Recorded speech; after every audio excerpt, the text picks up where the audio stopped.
in questa occasione diversi problemi d'ordine tecnico e agonistico in compagnia di varie personalità di questo settore e in particolar modo dell'ingegnere Sandro Colombo. Per ora mi limito a darvi le vetture al via, che sono solo 14, eccole. Miglior tempo in prova è stato realizzato dal francese René Arnoux con la Renault Elf numero 16 in un primo 29,765 a oltre 200 di media. Sempre in prima fila, a fianco di René Arnoux, il suo compagno di squadra Alain Prost, attuale leader della classifica mondiale provvisoria, con la Renault numero 15, tempo realizzato un primo 30 secondi e 249. Intanto avete visto anche le frecce tricolore che si stanno esibendo sul cielo di Imola. In seconda fila con il numero 27 Gilles Villeneuve con la Ferrari, tempo realizzato un primo 30 secondi e 717. A fianco di Villeneuve il suo compagno di squadra Didier Pironi con la Ferrari numero 28, un primo 32,020. Vedete intanto inquadrato l'Air 346, pare che si tratti di uno dei più maneggevoli aerei a reazione. Una serie di questi apparecchi è stato recentemente venduto anche all'Argentina. In terza fila vedete Michele Alboreto con la Tira numero 3, tempo un primo 33,209, a fianco di Bruno Giacomelli con la Alfa Romeo numero 23, 1,33,230. Sembra tuttavia che Michele Alboreto, bravissimo pilota al volante della Tyrrell, abbia realizzato questo tempo con la vettura sottopeso ieri. Quarta fila per Andrea De Cesari, seconda Alfa Romeo, 1,33,397, numero 22. A fianco di De Cesari troviamo Derek Parvic con la Coleman Turbo, numero 35, in 1,33,503. Quinta fila per Jean-Pierre Jarier con l'Osella 1,34,336, numero di Jarier numero 31. A fianco di Jarier in quinta fila Teo Fati con la Soleman numero 36, un primo 34,637. In primo piano intanto vedete la Renault Turbo. In sesta fila Brian Henson con la Tyrrell numero 4, 1,35,262. A fianco di Manfred Winkelhock con la anglo-tedesca ATS in 1,35,790, primo piano sempre della Renault Turbo, notate il doppio turbo, motore di questa macchina un 1500 con compressore. Settima fila per Riccardo Paletti con l'Osella 1,36,228, macchina numero 32 e in ultima posizione, in 14ª posizione, Eliseo Salazar con la ATS in 1,36 e 434. Vedete il divario tra il primo, vale a dire tra René Arnoux con la Renault 1,29 765 e il tempo di Salazar 1,36 e 434, vale a dire quasi 7 secondi di distacco fra il primo e il 14°.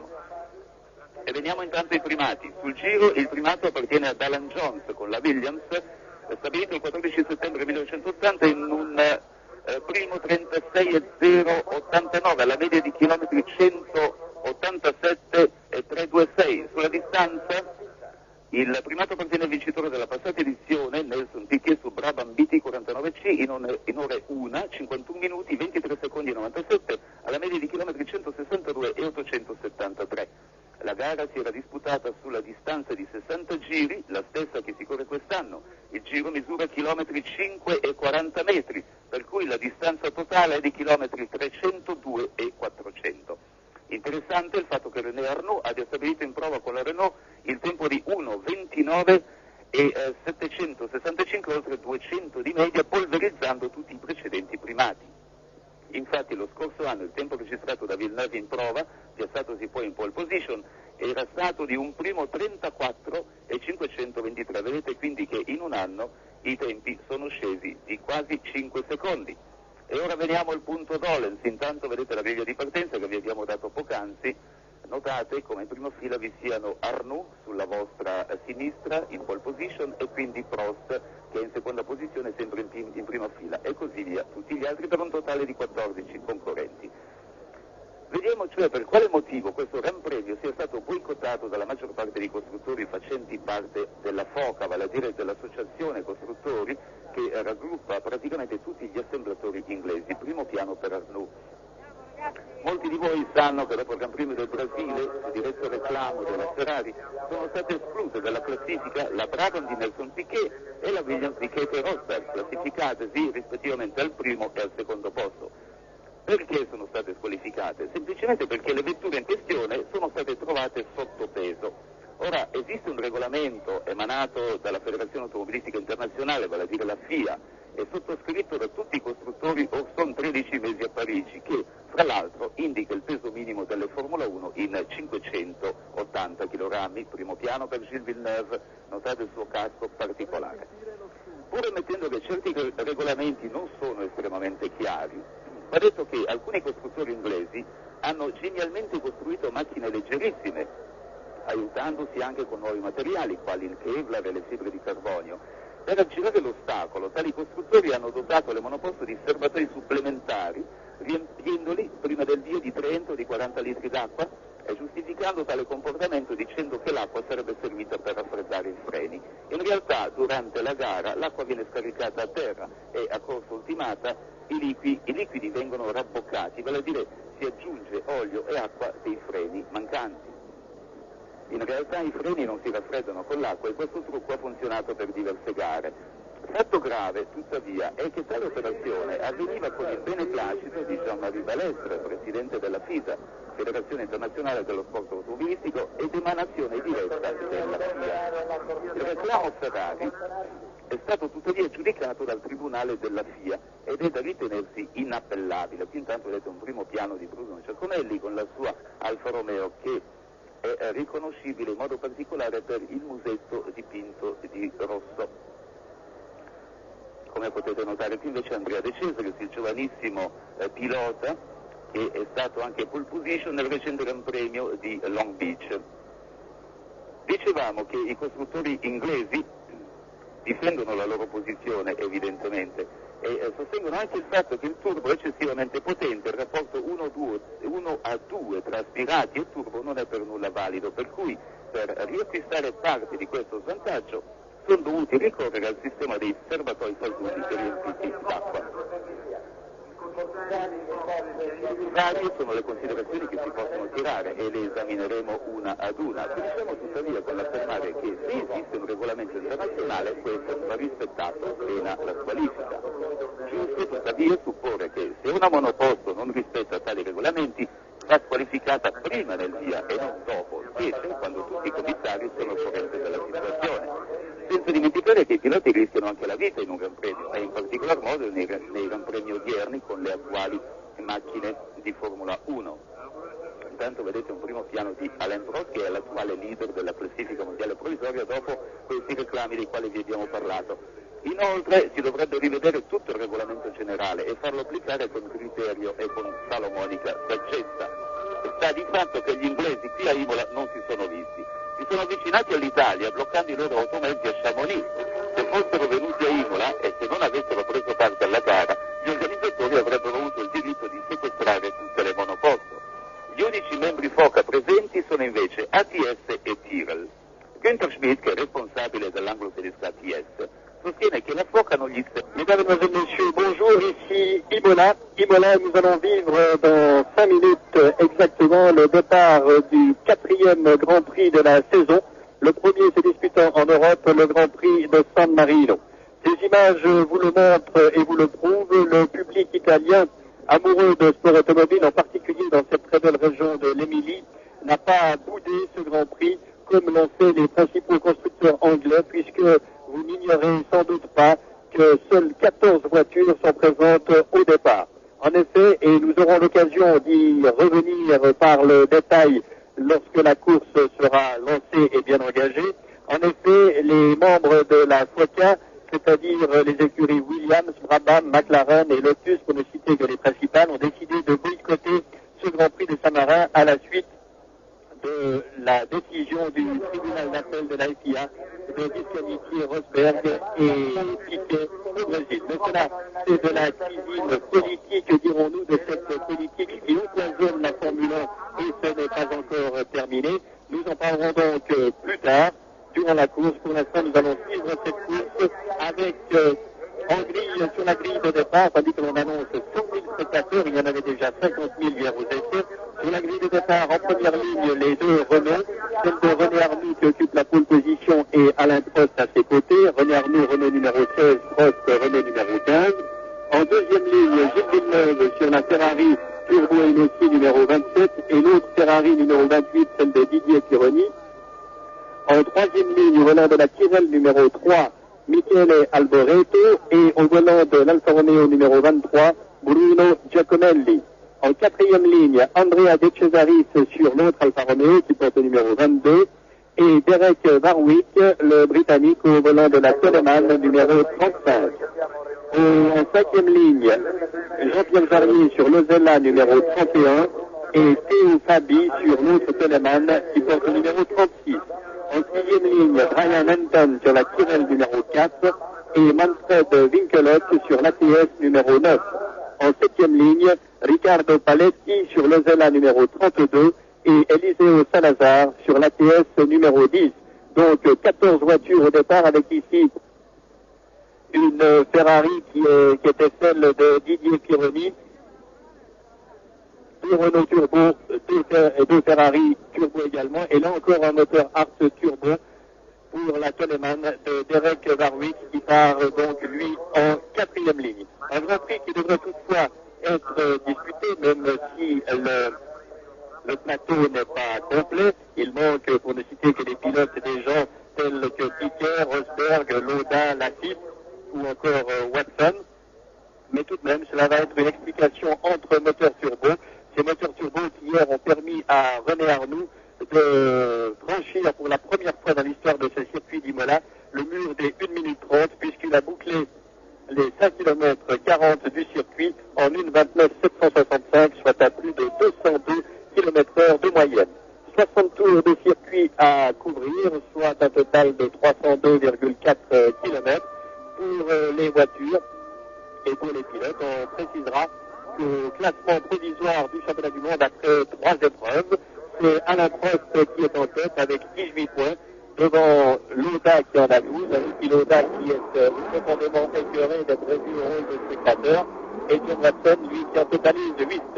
Moteur pour les 14 partants de cette quatrième manche du championnat du monde des conducteurs, qui va maintenant observer pour continuer si la Formule 1 survit aux tracasseries et à la politique menée par les dirigeants, Alès et Eccleston. Eh bien, il y aura une longue série européenne, amplifiée par le mondial de football, il faut le dire, durant lequel les Grands Prix repartiront aux États-Unis, à Détroit en particulier, et au Canada. Pour l'instant, le tour de chauffe va être effectué, avec en surimpression, vous le constatez, le parcours de ce circuit Imola, très beau circuit, avec des tronçons de très haute vitesse, comme celui qui clignote de là sous vos yeux, avec cette grande courbe gauche qui se prend à fond en pleine accélération. C'est à peu près à cet endroit que les pilotes passent la sixième, ou ceux qui ont tiré à fond dans leur boîte. Et puis, toute cette partie de vitesse pure, avec tout de même ces grandes courbes où l'appui est important, et un freinage très délicat qui amène les concurrents ici au virage de la Tosta. Gianni, saluti a Giodi che ci assisterà nello studio di Milano mentre vedete le vetture impegnate in questa quarta prova del campionato del mondo di Formula 1 che apre la serie europea delle prove di questo travagliato mondiale, secondo il Gran Premio di San Marino. Et vedete in sovrimpressione et suivi également d'une descente toujours très spectaculaire sur le virage dit de l'Acqua Minerale. Camere fisse più le mobili impegnate in questo tracciato. Alors il semble que vous receviez un commentaire en italien, c'est celui de mon confrère Paul Fournière et de la RAI. Il a là un détail technique que nous essayerons de régler. Et je dois également faire une précision aux téléspectateurs de Suisse alémanique, et je vais leur faire cette précision en allemand. En effet, wir bitten die Zuschauer aus der deutschen Schweiz auf diesem Kanal zu bleiben, denn ab circa ein Viertel nach 3 Uhr wird sich Rico Steinemann mit dem deutschen Kommentar melden. Voilà, pour les téléspectateurs de Suisse alémanique qui recevront le commentaire en allemand aux environs de 15h15 dès que le match de hockey sera terminé. E a suo fianco Alain Prost che è capofila del mondiale con 18 punti incrementando il suo vantaggio dopo l'ultima sentenza tanto discussa che ha fatto stare lontani gli inglesi da questo tracciato, mentre in seconda fila le due Ferrari di Gilles Villeneuve, per il quale ha corso numerosissimo anche oggi il pubblico, 80.000 prati venduti, tutta la disponibilità ci hanno comunicato poco fa gli organizzatori, e al suo fianco Didier Pironi con l'altra Ferrari, sfortunato anche in queste prove e con una riscossa, così come è stato per Arnoux. Dietro loro un eccellente Michele Alboreto con una Tyrrell che ha rotto il fronte della foca e che ieri è stato il primo degli aspirati. Al suo fianco Bruno Giacomelli. Alors voilà les voitures qui viennent se disposer sur la grille de départ. On vous rappelle 2 Renault et 2 Ferrari.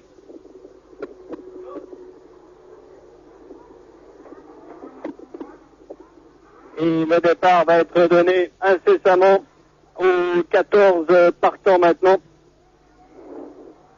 Le feu rouge va s'allumer, signifiant que le vert suivra dans les 5 à 7 secondes en principe. 60 tours, un total de 302 km pour le premier Grand Prix européen de la saison et déjà un concurrent. Alors il ne faut pas en perdre avant le départ, il y en a déjà pas trop, c'est Warwick qui est en difficulté.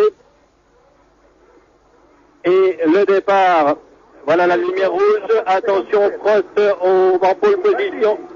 Arnoux en pole position et très bon départ des Alfa Romeo également, mais les Renault sont partis de la façon la plus rapide. C'est Arnoux qui mène le bal devant Prost, Villeneuve et Pironi, suivi de Alboreto et des 2 Alfa Romeo de Giacomelli et de Cesaris, avec déjà Villeneuve qui semble vouloir attaquer Prost. Oh, les 2 Ferrari ont failli se toucher.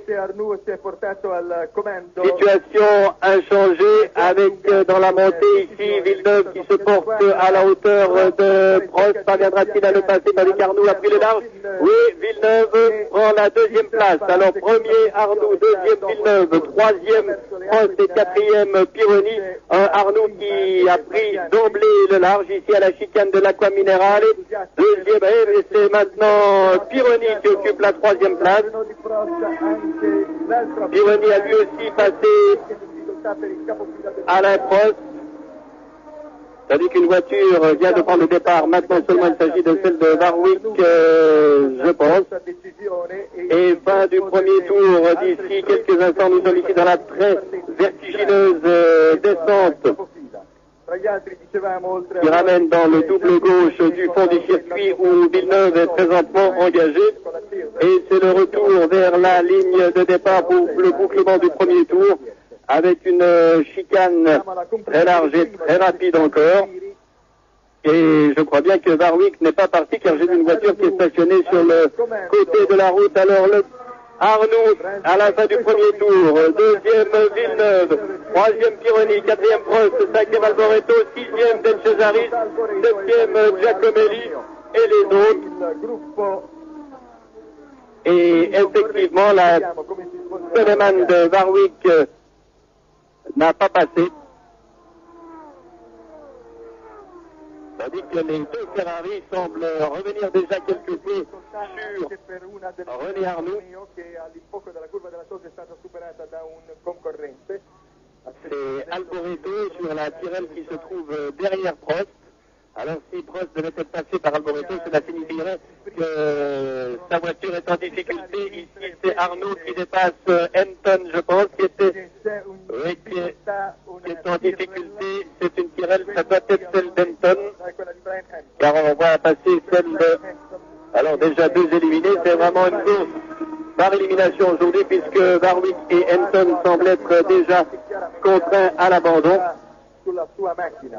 Intanto la telecamera inquadra la Ferrari di Pironi che è in terza posizione dietro ad Arnoux et à Villeneuve. Alors, il semble que vous receviez toujours ce son inter, ce commentaire italien. Je vais essayer d'avertir la régie car il paraît que cela est plutôt désagréable et je le comprends. Dans l'immédiat, la situation est inchangée avec... Oui, c'est la voiture de Warwick qui est là-bas. Le 2e tour bouclé par René Arnoux maintenant. 2e Villeneuve, 3e Pironi, 4e Prost, 5e Alboreto, 6e Giacomelli, 7e Fabi. Où est De Cesaris? Je n'ai pas vu passer De Cesaris. Le voilà Il a dû commettre un tête à queue, faire un tête à queue, car De Cesaris a perdu 5 places. Arnovic, ce n'est pas et de loin la première fois qu'il y a relativement peu de voitures au départ d'un Grand Prix. On dirait que le record de participation négative, dirons-nous, date de 1958, lorsqu'il y avait 10 voitures au départ du Grand Prix d'Argentine. Et il n'y a pas si longtemps, 1969, au Grand Prix de France et d'Allemagne, il y avait eu 13 Formule 1 au départ seulement. C'est la raison pour laquelle en Allemagne, on avait groupé cette course avec une course de Formule 2. Mais cela revient à dire que ce n'est pas vraiment une nouveauté. On est certes habitué depuis quelques années avec ici un drapeau jaune qui signifie que Hamilton s'est définitivement arrêté au bas de la chicane de l'Acqua Minerale. Et les deux Ferrari de Villeneuve et Pironi. Le peloton s'étire passablement, on s'y attendait. La puissance développée par les moteurs turbo est supérieure, nettement supérieure à 550 chevaux, tandis que les moteurs Cosworth, eux, plafonnent aux environs de 500 chevaux. Et maintenant qu'il n'est plus possible de tricher quant au poids, eh bien, on sait par exemple que chez Alfa Romeo, il a fallu couler une plaque de plomb de 35 kg pour obtenir le poids minimal qui est lui de 580 kg.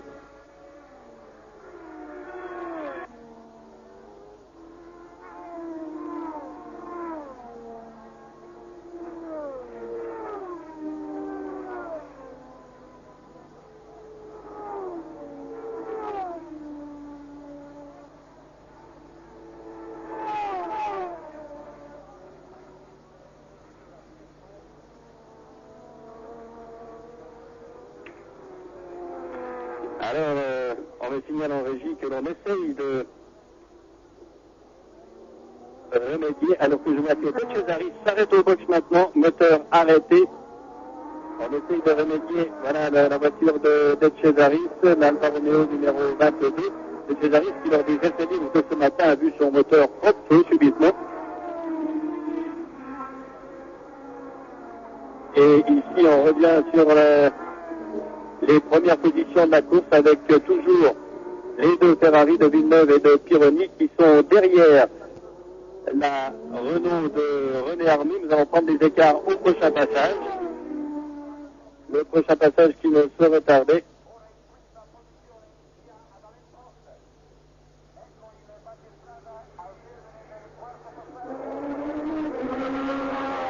Voilà pour Arnoux qui vient de passer devant nous. Et 3 secondes 35 de retard, on a revu un passage au ralenti, 3 secondes 35 de retard pour les deux Ferrari, en fait pour celle de Villeneuve sur Arnoux.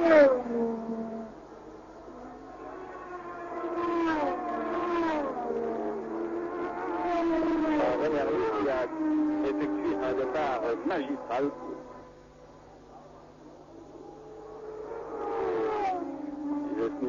J'essaie de me pencher pour voir si De Cesaris va pouvoir repartir.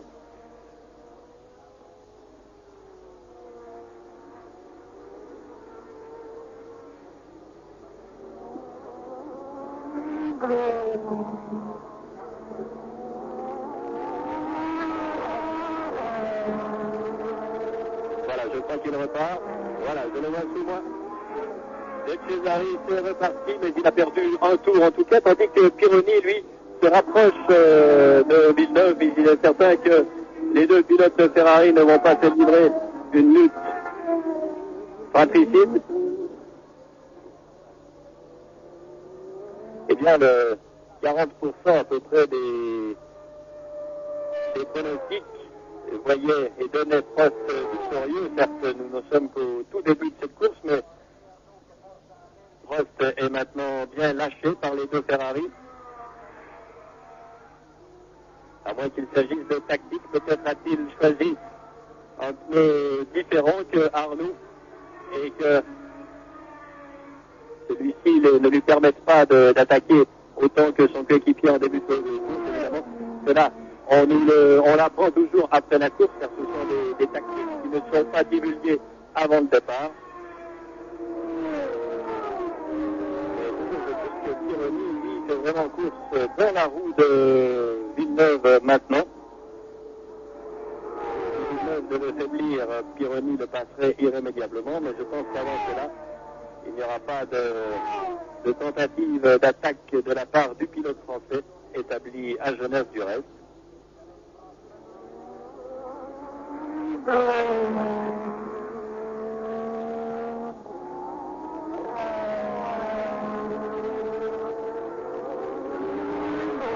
Évidemment que on regrette, que tout le monde regrette ici que l'emprise de la politique de la Formule 1 soit telle qu'elle est menée au boycottage de ce Grand Prix de Saint-Marin par la majorité des écuries anglaises ne relevant pas directement de l'industrie. Et De Cesaris s'arrête à nouveau, vous ne le voyez pas, mais il s'arrête à nouveau à son stand. Alors, très sérieux problème, on va reprendre les écarts de Arnoux et Villeneuve. 4 secondes. 4 secondes maintenant, c'est-à-dire qu'Arnoux a légèrement accentué son avance. La suite du classement. 4e donc Prost, 5e Alboreto, en 6e position Giacomelli, 7e Fabi, 8e Jarier, 9e Dinkelhoff, 10e Salazar et 11e Paletti et 12e, mais très attardé maintenant, De Cesaris, qui a donné son nom il y a un mois en Californie, à Long Beach, où il avait réussi à décrocher la pole position à 22 ans et au début de sa carrière. On change les pneus de l'Alfa Romeo de Cesaris maintenant. C'est Alfa Romeo qui a donc été lesté, voici. L'Alfa de Cesaris qui a donc été lesté de 35 kg de plomb pour atteindre les 580 kg réglementaires. Et disait ce matin Gérard Ducarouge, ce lestage de 35 kg a dû être fait un peu rapidement. En effet, la décision du tribunal de la semaine dernière n'a pas permis de faire vraiment une répartition de ces 35 kilos, ce qui fait que c'est un peu un bloc qui a été posé dans la voiture et qui n'a pas permis aux Alfa Romeo de tourner aussi vite que la semaine dernière à Imola sur ce circuit. La semaine dernière, lors d'essai privé, les deux Alfa Romeo tournaient environ 2 secondes plus vite que hier avec le poids réglementaire. Et Prost semble s'arrêter. Oui, Prost s'arrête là, sous nous, vous ne le voyez pas. Mais on sentait depuis le début qu'il était en difficulté. Alors qu'ici, c'est Pironi qui semble vouloir attaquer quelque peu Gilles Villeneuve. Voilà, Prost, je me penche pour voir ce que l'on effectue. Vous le voyez sur votre écran du reste maintenant. Va-t-on changer de pneumatique? Apparemment pas. On en change un et on ouvre le capot. C'est dire que pour Alain Prost, les chances de victoire s'amenuisent considérablement. On se souvient que à Calami, en Afrique du Sud, au début de la saison, Prost a gagné la course tout en ayant dû s'arrêter pour changer un pneumatique à la suite d'une crevaison. Il avait néanmoins gagné ici. On a enlevé le capot, il y a un problème de turbo. Les Renault ont déjà cassé 2 turbos lors des essais de vendredi. Ici, c'est Michele Alboreto, un jeune espoir italien pétri de talent. Il court sur Tyrrell qui a annoncé qu'il courait ici. Non pas qu'il était en désaccord avec la FOCA, au contraire, il soutient la FOCA pleinement, mais tout simplement a-t-il dit pour honorer le contrat qu'il est lié à ses commanditaires, à ses sponsors. On verra par la suite qu'en fait, Ken Tyrrell et son écurie jouent un peu le rôle de loup dans la bergerie pour pouvoir déposer procès. À tout propos, Tyrrell l'a déjà fait ce matin pour des motifs vraiment invraisemblables. En effet, hier, à la suite des essais, Ken Tyrrell a déposé une réclamation disant que les moteurs turbo n'étaient pas réglementaires dans la mesure où un chapitre, un article des règlements de la Concorde, des accords de la Concorde prévoit que les moteurs Wankel, les moteurs à turbine sont interdits. Et il a dit il y a une turbine dans le turbo, mais le collège des commissaires internationaux s'est réuni ce matin et vraiment a rigolé pour ne pas pleurer devant la faiblesse des arguments de Ken Tyrrell, qui joue vraiment un très vilain jeu, un très sale jeu ici. Et il est évident qu'il y a une turbine dans le turbo, mais la turbine n'est pas l'élément essentiel du moteur. C'est donc pas un moteur rotatif. Et on pourrait aussi dire que, par exemple, ici, une voiture au ralenti qui est doublée par Arnoux, on n'a pas eu le temps de voir de qui il s'agissait. Il y a également des turbines, par exemple, dans la pompe à essence ou la pompe à eau des voitures à moteur Ford atmosphérique, mais cela, Ken Tyrrell a bien voulu l'ignorer, prouvant ainsi une mauvaise foi assez regrettable de la part d'un constructeur qui a conduit tant de voitures au succès. On veut se souvenir des années glorieuses de Tyrrell lorsque les Tyrrell étaient pilotés par Jackie Stewart et qu'elle gagnait des championnats du monde.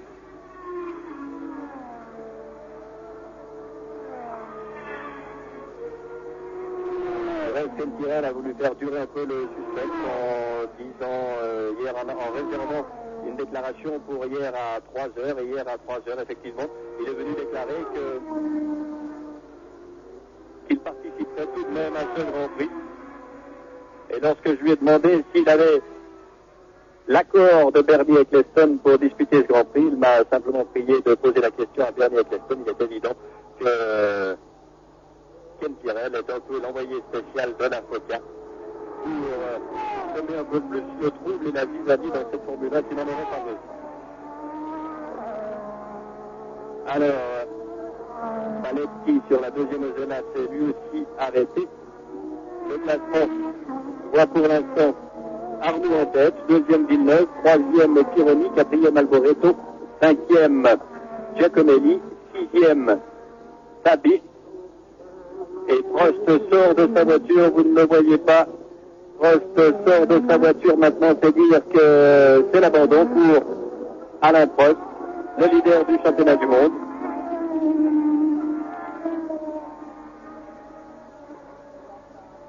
Et De Cesaris, lui, repart. Il faut quand même qu'il y ait quelques voitures sur la piste. On va...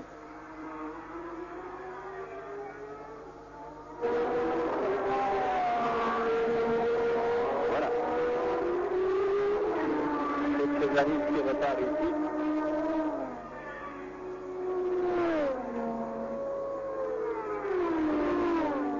Il est doublé par la Tyrrell de Alboreto.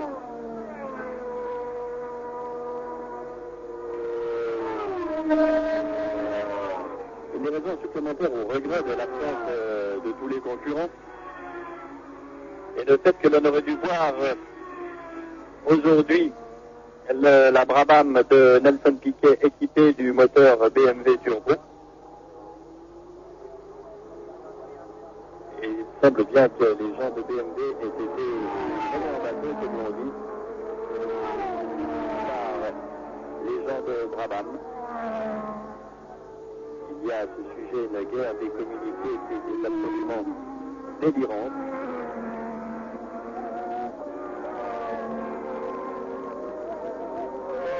Mais si tous les constructeurs de la FOCA ne sont pas venus à l'exception de Tyrrell en raison des décisions du tribunal de la FIA, eh bien il faut préciser que Guy Ligier, lui, qui est le patron de l'écurie Ligier-Talbot, et là on voit que c'est plutôt Ligier-Talbot que Talbot-Ligier, a décidé pour des motifs techniques de ne pas venir ici à Imola, mais on trouve ici tout le monde a estimé que sa décision était bien tardive, puisque la semaine dernière, à la suite d'essais privés, il déclarait, et Jacques Lafitte aussi, que les Ligier seraient dans le coup, et que le motorhome et une partie des gens de Ligier étaient déjà présents à Imola lorsque la décision est prise. C'est la preuve que Guy Ligier a lui aussi utilisé d'un artifice manquant de franchise. Il n'a peut-être pas osé par le fait qu'il dépend dans une certaine mesure des grands constructeurs, c'est-à-dire de Talbot, qui curieusement ne s'est pas associé au mouvement de l'industrie automobile face au pourrissement de la situation.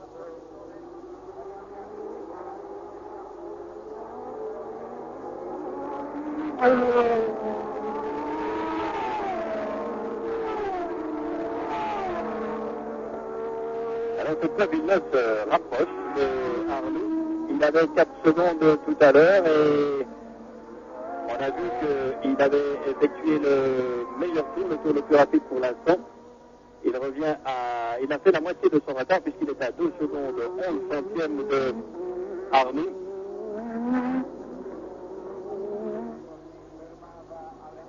Et l'on m'annonce que De Cesaris lui aussi est sorti de sa voiture. C'est donc un abandon supplémentaire, le 4e, après Darvis, Anton et Prost.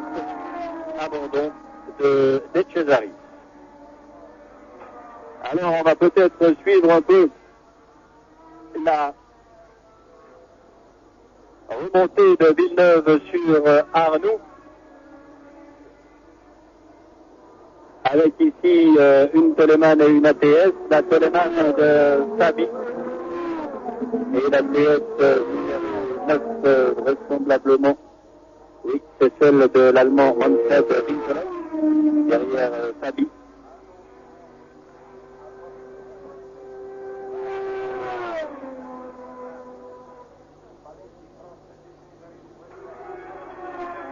Et on va attendre le prochain pointage. Et maintenant, c'est Didier Pironi qui a établi le meilleur temps en 1:35.709. C'est-à-dire que le record officiel est d'ores et déjà battu.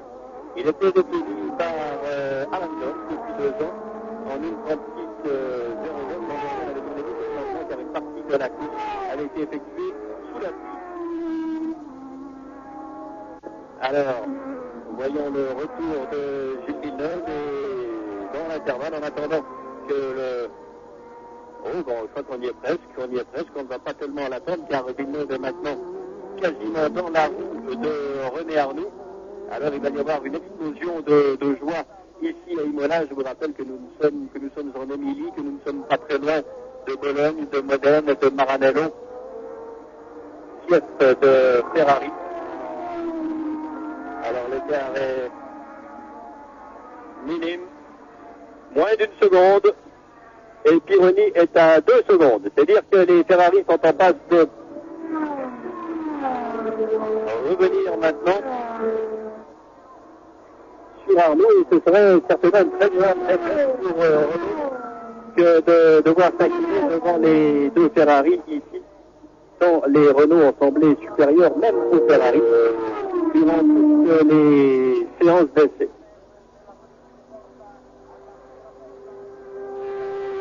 Arnoux Villeneuve, une avance 9 dixièmes, ils se sont envolés, les 9 dixièmes, il doit rester quelques poussières de secondes maintenant. Et où Gilles Villeneuve va-t-il porter son attaque? Peut-être va-t-il rester 1 ou 2 tours derrière Arnoux pour décider de l'endroit. Il attaquera en accélération, par exemple, la Renault ne cède en rien à la Ferrari. C'est peut-être une question de climatique qui est déterminante, car la Renault en accélération parvient à maintenir ses distances par rapport à Villeneuve, tandis que dans les courbes, eh bien, vous voyez, et au freinage, c'est là que Villeneuve se rapproche le plus. Alors, quelques tours d'observation, et derrière, Didier Pironi, lui, est également revenu dans le sillage d'Arnoux. Une explication très, très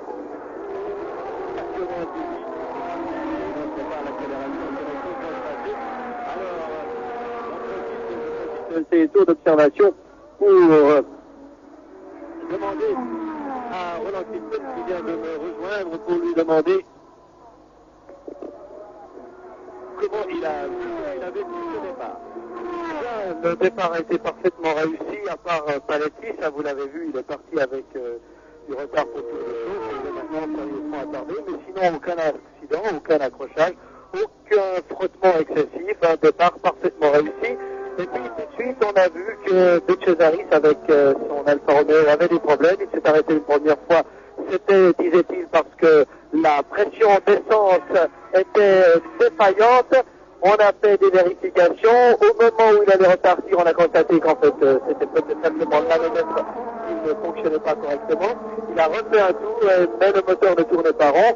Il s'est arrêté, on a commencé à démonter, et maintenant il est reparti. Il est considérablement attardé. À moins peut-être que il est sorti de la voiture pendant que vous montiez nous rejoindre. Alors il a refait un tour.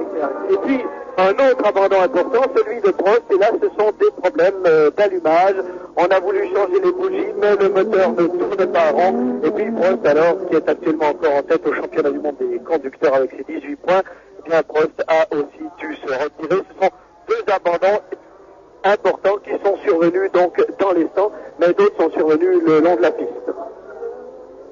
Et ici, situation inchangée, nous disons le 15e tour maintenant. C'est-à-dire que nous sommes exactement au quart de la course, et toujours René Arnoux en tête devant Gilles Villeneuve qui est à des pousses immédiates, et Didier Pironi très légèrement distancé. Nous dirons qu'il est là en observateur distingué de la situation. Didier Pironi qui me disait hier soir à quand des petites caméras miniatures à bord des voitures. Eh bien, je crois qu'il y en avait une à bord de sa voiture, le spectacle serait encore plus saisissant. Oui, on serait vraiment aux premières loges, et pourquoi pas imaginer que ça puisse se produire dans le futur. En ce moment, il faut se contenter de ces images-là qui sont déjà très belles. On voit la Ferrari qui se rapproche à chaque fois dans la partie sinueuse, mais en accélération, la Renault paraît supérieure. Problème de pneumatique, ce serait peut-être intéressant d'en savoir davantage tout à l'heure, parce que il faut bien préciser que les Renault sont équipés par un manufacturier français, alors que les Ferrari, depuis cette année, ne sont plus équipés par ce manufacturier-là, qui est équipé l'an dernier. Les Ferrari, cette année, sont équipés par un fabricant de pneus américain. Donc, il y a là une rivalité aussi au niveau des pneus, et on le voit très bien toujours au freinage, meilleure adhérence de la part des Ferrari, et surtout de Villeneuve, qui fait un numéro d'acrobatie comme on en a l'habitude de sa part, tandis qu'en accélération, en motricité, la Renault, qui n'aurait plus qu'une en piste, est apparemment supérieure à la voiture.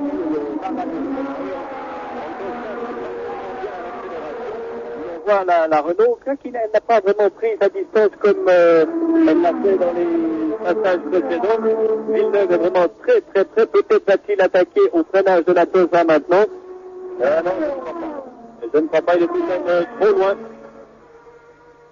Il a le temps, nous sommes qu'au quart de la course, et je crois que nous allons suivre ce duel encore pendant... Oh, il essaie de se porter à sa hauteur ici, mais Arnoux est de plus en plus en difficulté. Je crois vraiment qu'il devra, dans un avenir très proche, céder le commandement à Gilles Villeneuve, qui avait déjà été au Brésil avant de céder ce commandement à Piquet et de sortir de la route.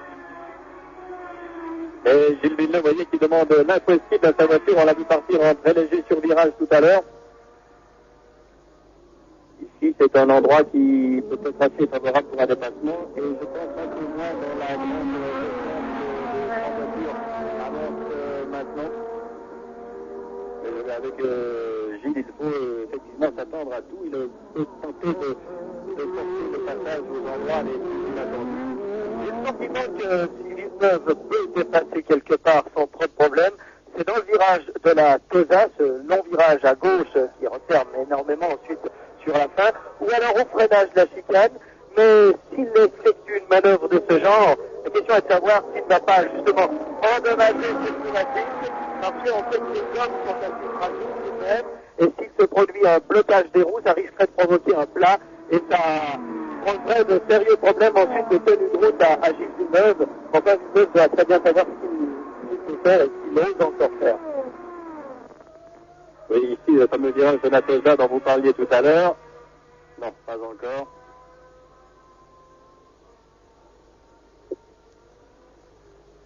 Et Didier Pironi derrière, en observateur distingué, qui est près des résultats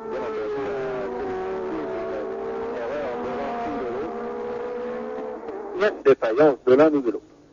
C'est presque une course entre Italiens. Arnoux, bien sûr, est français, mais on sait qu'il a longtemps vécu du côté de Turin. Enfin, ses parents sont originaires du Piémont. Villeneuve, bien, c'est un pilote de Ferrari, alors on l'assimile aux Ferrari, aux Italiens. Pironi, ben, c'est un nom qui a des consonances italiennes, son père lui aussi est originaire du Piémont, il était appris en France. Alboreto, ben, il est évidemment italien, puis ensuite il y a encore Giacomelli, qui est italien également. Alors le seul qui dans ce moment, c'est encore dans les points qui ne soit pas vraiment du tout d'origine italienne d'une manière ou d'une autre, c'est Winkelhock avec son ATS, qui est un pilote allemand au volant d'une voiture allemande. Oui, alors à propos de l'ATS, c'est Winkelhock qui est remonté de la 11e à la 6e place. Je crois qu'il faut parler un peu de la présence de cette équipe. Attention à Gilles, la présence de cette équipe d'ATS ici à Imola, alors que l'on aurait pu supposer qu'elle se rallie au boycottage décidé par la FOCA. Monsieur Günther Schmidt est un homme qui a quelques arrière-pensées, qui est un bon calculateur, c'est aussi un homme d'affaires avisé, il est millionnaire, il a une grande entreprise dans laquelle il fabrique des jantes. Alors son calcul, je dirais qu'il est double sur le plan sportif. D'une part, le fabricant de pneumatiques qui l'équipe, qui est une fabrique anglaise, et d'ailleurs la distribution est assurée par une société contrôlée par un dénommé Bernier Eccleston, eh bien, M. Günther Schmidt n'est pas tellement satisfait de ces pneus. Alors, en venant ici, d'une part vis-à-vis d'un manufacturier plus important, cela montre sa bonne volonté, donc il n'est pas un dur, comme on a pu le croire parfois, donc membre de la FOCA, un inconditionnel, il est prêt à faire des concessions. Ça, c'est le premier calcul, obtenir des pneus. On dit d'ailleurs qu'à partir du Grand Prix de Belgique dans 2 semaines, eh bien, il pourrait avoir un contrat avec un fabricant de pneus français. Le deuxième calcul, c'est une marque allemande ATS. Mais bientôt, si le règlement n'est pas changé d'une manière inconsidérée, bientôt, on ne verra probablement plus tellement de moteurs Ford qui arrivent quand même un peu à bout de souffle. L'avenir, ce sont les turbos. BMW, on le sait, a préparé un moteur turbo pour équiper les Brabham, mais c'est aussi un projet qui a connu quelques difficultés dans l'application. Alors, M. Schmidt, lui, fait encore les yeux doux à BMW, et c'est pas tout à fait un hasard qu'il y avait ici, à Imola, pendant les essais, une délégation du département sportif de BMW. Alors, M. Schmidt a eu des entretiens, et il n'est pas tout à fait exclu que l'on puisse assister à la naissance d'une ATS avec un moteur BMW turbo. Donc une voiture entièrement allemande. Une voiture entièrement allemande. Et puis il y a encore un troisième petit calcul qu'il ne faut pas oublier de la part de M. Schmidt, lui qui fabrique des jantes, vis-à-vis des grands constructeurs, c'est tout de même un sous-traitant qui peut être intéressé et qui peut être aussi intéressant. Alors on ne va pas se mettre à dos des grands constructeurs comme Fiat, qui est donc représenté par Ferrari, comme Renault. Donc il faut ménager la chèvre et le chou. On reste dans la FOCA, mais on mange aussi à la table de la FISA. Oui, ce n'est pas la première ni la dernière des incohérences ici. Et je vous signale que Bruno Giacomelli, c'est lui que vous avez dans l'image maintenant, semble avoir ravi non, pas encore. Il n'a pas encore ravi la 3e place. Il occupe toujours la 4e place. Le classement voit la 5e place, voit Arnoux devant Villeneuve et Pironi, 4e Alboreto, 5e Giacomelli et 6e Winkelhock dont nous vous parlions tout à l'heure. Alors, Arnoux résiste mieux qu'on ne le pensait à la pression des 2 Ferrari qu'il voit constamment dans son rétroviseur. Ici, c'est une Toleman qui rentre, c'est celle de Théo Fabi.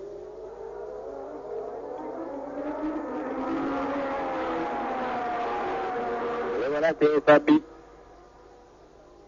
Alors pour Toleman qui a réussi une bonne chance de bien figurer et de marquer peut-être des points, ce qui était arrivé tout de même une fois.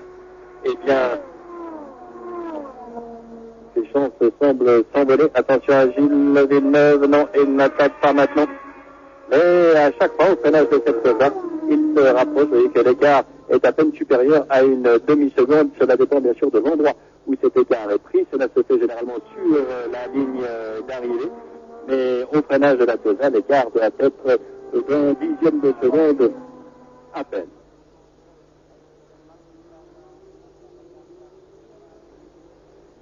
Et bien, tandis que Arnoux, Villeneuve et Pironi essayent d'en découdre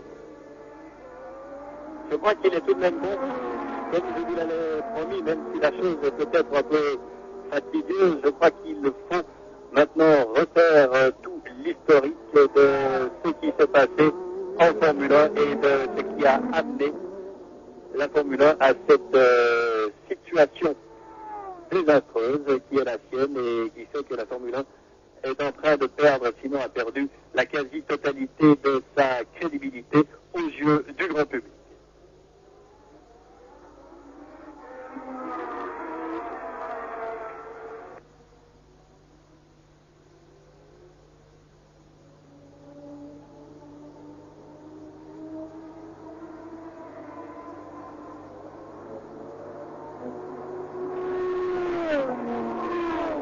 Alors, on va peut-être tout d'abord, en guise de préambule, bien préciser que je vais essayer d'être le plus clair possible, car je sais que le public en général ne suit plus cette affaire qui s'est vraiment très compliquée. Pironi a passé Villeneuve ici. Alors, Pironi a passé Villeneuve et il semble bien que Villeneuve n'attaquait plus autant Arnoux. Peut-être a-t-il un peu forcé sur ses pneumatiques en voulant partir à la recherche d'Arnoux. Et ici, Didier Pironi, alors qui maintenant va partir dans les roues de Arnoux. Nous allons donc attendre pour notre explication de voir l'évolution de la situation. Vous voyez que même à 14 voitures au départ et maintenant avec 5 abandons, une course peut-être passionnante. Et on va prendre immédiatement l'écart qui sépare Arnoux de Pironi. Pironi n'est pas encore dans la roue d'Arnoux. Deux Français, oh là là, à travers terrible de Pironi. Il faut dire que cette portion de circuit est assez mauvaise, le revêtement est assez mauvais à cet endroit. Vous regardez le ralenti.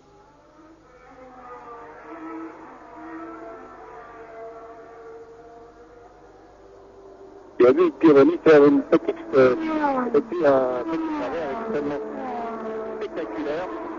Les travers sont de moins en moins fréquents en Formule 1. Les voitures sont littéralement aspirées, collées au sol, et la conduite ne doit plus être spectaculaire.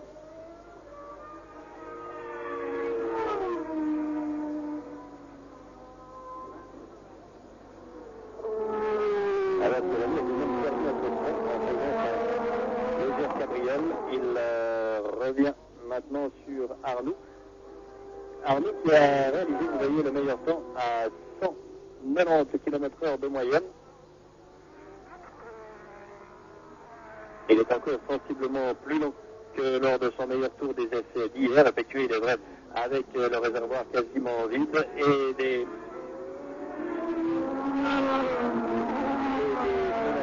de qualification. Et Pironi semble à nouveau faiblir quelque peu.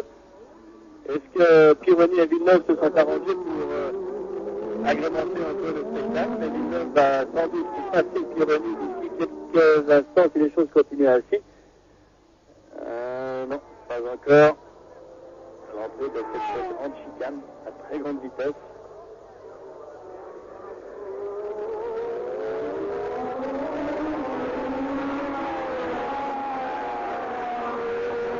Dans la situation pour l'instant quasiment inchangée. Arnoux, Pironi, Villeneuve. Mais nous allons tout de même entamer cette historique de cette sombre affaire qui déshonore, je crois que le mot n'est pas trop grand, le sport automobile au niveau de la Formule 1 et surtout au niveau de ses dirigeants. Il faut toutefois, en guise de préambule, dire que depuis la signature des accords de la Concorde en mars de l'année dernière, en mars 81, messieurs Eccleston et Balestre, présidents de la fédération de la Formula One Constructor Association, l'association des constructeurs de Grand Prix, et Balestre, président de la FISA, de la Fédération internationale du sport automobile, qui étaient autrefois des ennemis déclarés, sont devenus des amis sûrs maintenant, et des complices même dans toute cette affaire. Donc en mars 81, réconciliation Eccleston-Balestre, réconciliation FISA-FOCA, avec la signature par toutes les parties prenantes de la Formule 1 des accords de la Concorde, qui doivent régir toute la Formule 1 jusqu'à la fin de 1984. Seule l'unanimité pourrait tolérer un changement, l'unanimité de toutes les écuries engagées, c'est-à-dire de Renault comme de Enzyme. Il suffit pour qu'une décision ne soit pas valable, une seule écurie qui oppose son veto. Alors on se souvient que l'an dernier, il y a eu un problème de garde au sol des voitures, de garde au sol qui était réglementé et qui n'était pas respecté. On avait prévu l'adjonction d'une suspension hydraulique qui abaissait les voitures au niveau du sol dès qu'elles étaient en piste.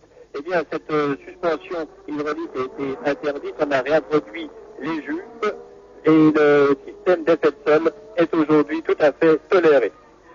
Le règlement est parfaitement correct et le poids, car c'est autour du poids que tout se joue, le poids des voitures a été fixé pour la saison 1982 à 580 kg, soit 5 kg de moins que l'an dernier.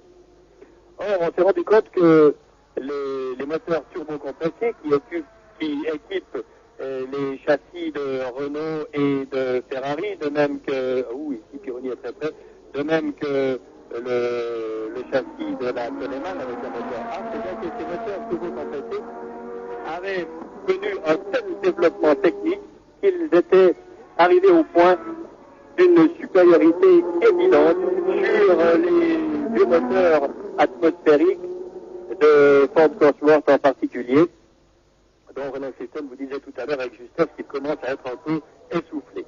Alors, les moteurs turbo ayant un avantage de l'ordre de 60 à 80 chevaux, et que va faire Gilles Villeneuve ici, il attaque Pironi. Ah, les deux Ferrari ne vont tout de même pas se sortir. Non, mais Gilles semble avoir pris l'avantage. Oui, Gilles Villeneuve a repris maintenant la deuxième place à Pironi.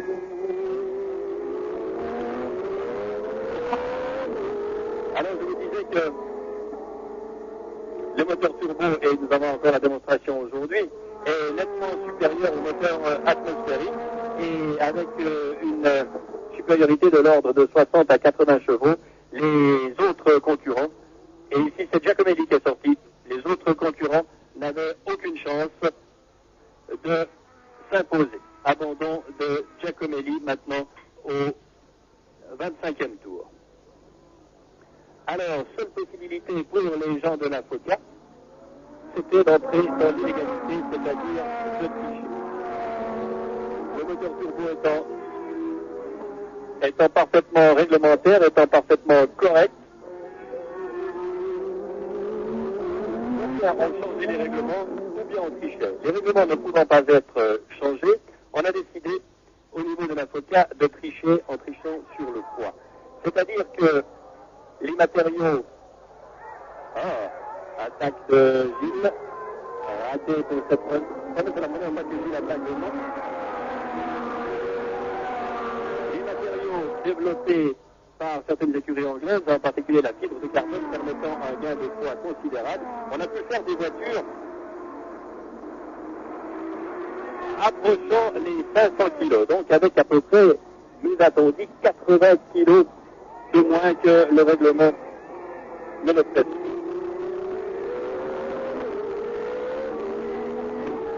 Et comment justifier ce poids qui n'est plus réglementaire? À ce moment-là, attention, Gilles Villeneuve prend la tête de la course. 26e tour, alors de façon claire, nette et superbe. Gilles Villeneuve prend la tête de la course à Arnoux et Pironi derrière a aussi attaqué Arnoux. On va voir sans doute s'il a réussi à le passer à la Cominarale, non pas encore. Donc 26e tour, Villeneuve en tête du Grand Prix de Saint-Marin.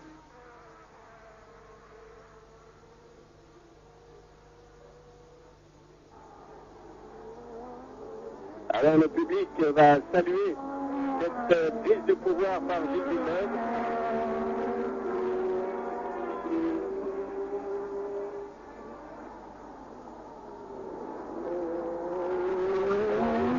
Nous allons attendre avant de continuer cet exposé peut-être un peu pénible pour ceux qui ne suivent pas cela de très près.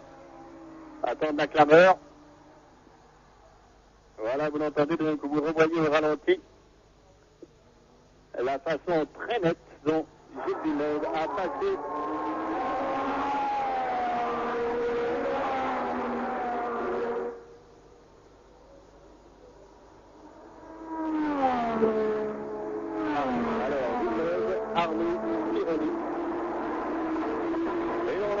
cette explication pour vous dire qu'on a donc cliché sur le poids.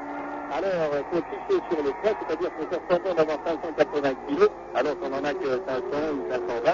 On a créé, avec les gens de la FOCA, les techniciens, les ingénieurs des écuries de la FOCA, ça a commencé avec Williams et Brabham comme toujours, ont installé un système de refroidissement des freins, c'est-à-dire des grands réservoirs pouvant contenir jusqu'à 60 litres d'eau, destinés soi-disant à refroidir les freins. Alors évidemment que lors des contrôles, en donnant suite à la coutume, en appliquant la coutume, on a rempli les réservoirs car les contrôles de poids se font toujours avec les pleins d'huile et d'eau.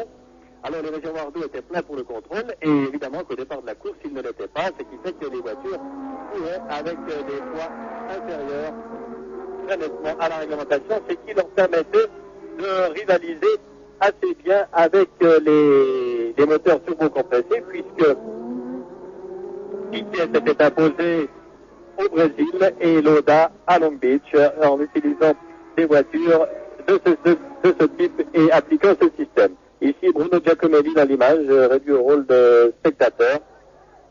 Une déception pour Alfa Romeo, ici en Italie. Ceci étant fait, il était bien certain que les légalistes, c'est-à-dire ceux respectant le règlement, n'allaient pas laisser faire sans protester. En effet, pendant des années, il faut dire, pendant 34 ans, les Anglais en particulier se sont moqués de Renault, qui venait avec un moteur turbo tout à fait réglementaire, certes, mais un moteur qui traînait. Et maintenant que ce moteur est au point, Renault n'allait pas laisser passer l'occasion d'essayer de conquérir le titre mondial. Et pour cela, il fallait pénaliser les tricheurs. Alors, au Grand Prix du Brésil, Renault et Ferrari ont déposé une réclamation contre ce système des poids additionnels et fictifs surtout. Et cette réclamation,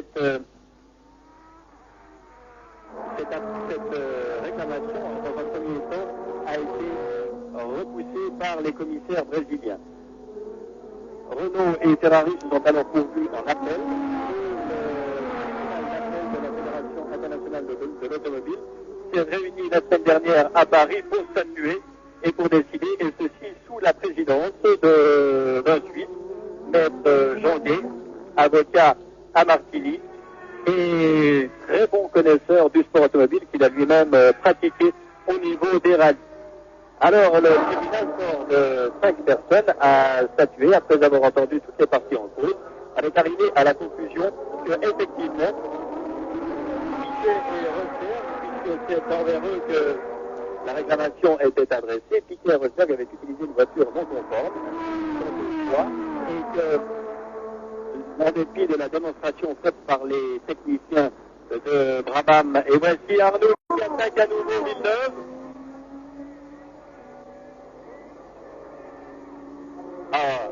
Non, c'est raté, mais ça va pu réussir. Eh bien, la preuve ayant été apportée de la tricherie et du non-respect du règlement, on a tout simplement pris la décision qui s'imposait, c'est-à-dire que l'on a déclassé Piquet et Rosberg. Là-dessus, les gens de la FOCA ont déclaré que cette décision n'était pas en accord avec c'est le pourquoi du boycottage de la FOCA ici à Imola. Alors à Imola, évidemment que tout cela suscite bien des discussions et a amené aussi pas mal de communiqués, car la semaine prochaine à Casablanca se tiendra la réunion plénière de la Fédération internationale automobile, la réunion mondiale de tous les automobiles clubs du monde qui sont affiliés à la FIA.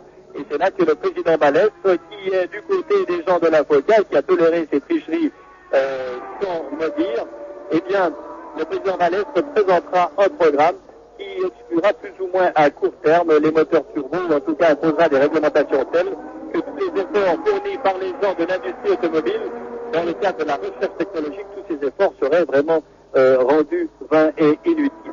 Alors, je vous dis, attention Arnaud qui attaque à nouveau Villeneuve et qui va le repasser, oui. Arnaud qui prend le second moment de la course et c'est Pironi qui attaque également Villeneuve. Pironi va passer, non, mais il est deuxième. Alors, superbe freinage de souvent des Villeneuve de l'extérieur pour tenter de prendre Pironi. Il parvient-il oui, je crois bien. Oui, il est à nouveau deuxième. Alors, cette course à 3 est de toute beauté. Cette course à 3 est de toute beauté nous fait, l'espace d'un instant, oublier encore toutes les tracasseries et à chaque fois que l'an dernier, lorsque le sport reprend vraiment ses droits dans ce monde de la Formule 1, eh bien, on se sent rasséréné et on se dit que finalement, en dépit de toutes ces tracasseries et de toutes ces histoires, le sport automobile existe à ce niveau-là, que la course est superbe, s'il n'était entaché par les incessantes manœuvres politiques et tendancieuses des diverses parties intéressées. Alors, la transition, on revoit ce passage de toute beauté avec Arnoux et les trois voitures quasiment côte à côte. Ici, Pironi a essayé de faire l'intérieur, mais il n'a pas pu. Arnoux a superbement résisté. Et là, maintenant, en sortie de virage, c'est Villeneuve qui a repris la deuxième place. Donc, Arnoux, Villeneuve, Pironi, en tête de ce superbe Grand Prix de Saint-Marin. On en vient même à ne même pas regretter, même plus regretter l'absence des autres dans ce spectacle. Et à lui seul, superbe. Alors, où sont les autres? On va peut-être ne pas trop les oublier. On dira que Alboreto est quatrième, Jarier est cinquième, sixième Villeneuve et septième Salazar. Voilà pour la situation actuelle dans ce Grand Prix de Saint-Marin où l'on semble percevoir que Pironi est en très très légère difficulté.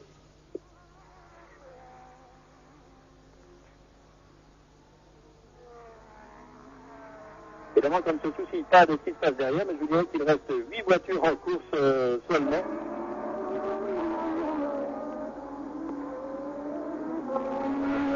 Et le revoilà. On constate qu'il y a bien quelques dépassements qui se font. Ici, c'est une ATS, c'est celle de Vinkelhoff qui est doublée par le trio de tête.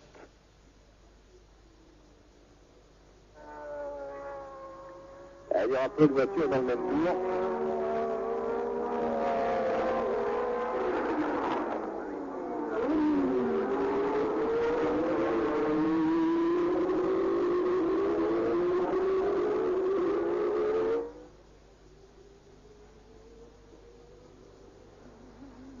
Alors, je vous disais tout à l'heure que les grands constructeurs, eux, se sont réunis, mais au niveau de la construction de l'industrie, se sont réunis la semaine dernière à Imola. Il y avait parmi eux des représentants d'Alfa Romeo, de BMW, de Porsche, de Ferrari, de Renault bien sûr, de Haas, de Toleman et également, non pas présent mais soutenu par télégramme et officiellement, Honda était là.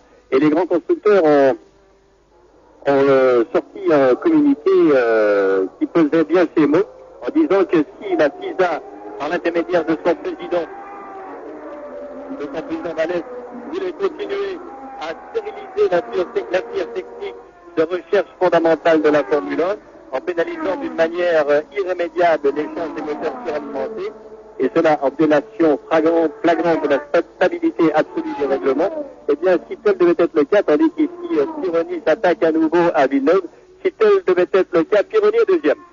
Si tel devait être le cas, eh bien, les grands constructeurs relevant de l'industrie n'ont pas caché qu'ils étaient prêts, qu'ils seraient prêts à quitter non seulement la Formule 1, mais tout le sport automobile pour aller faire leurs tests, leur développement technique d'une différente façon sur des circuits privés, dans des courses privées peut-être. Et ici on revoit Giacomelli,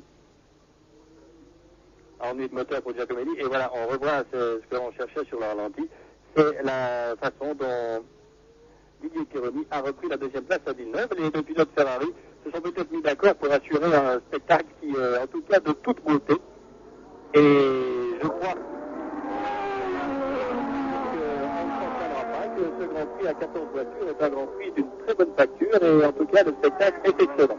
Je vous dirais encore qu'à la suite de cette menace des grands constructeurs de quitter le sport automobile, donc aussi bien la Formule 1 que les rallyes, que la Formule 2 et toute forme de sport automobile officiel et agréé par la FISA, à la suite de cette menace, le président Maloff a sorti lui un communiqué d'une virulence inouïe, une véritable déclaration de guerre, dans laquelle il dit que il accuse, c'est bien entendu, les gens de l'industrie d'avoir triché, d'avoir voulu obéir. Attention à Pironi. Ah, ça doit passer cette fois, non. Ça n'a pas passé, peut-être au freinage. Ah, c'est de toute beauté cette course. Alors, messieurs de Williams, de Brabham, vous pouvez gentiment rester à la maison.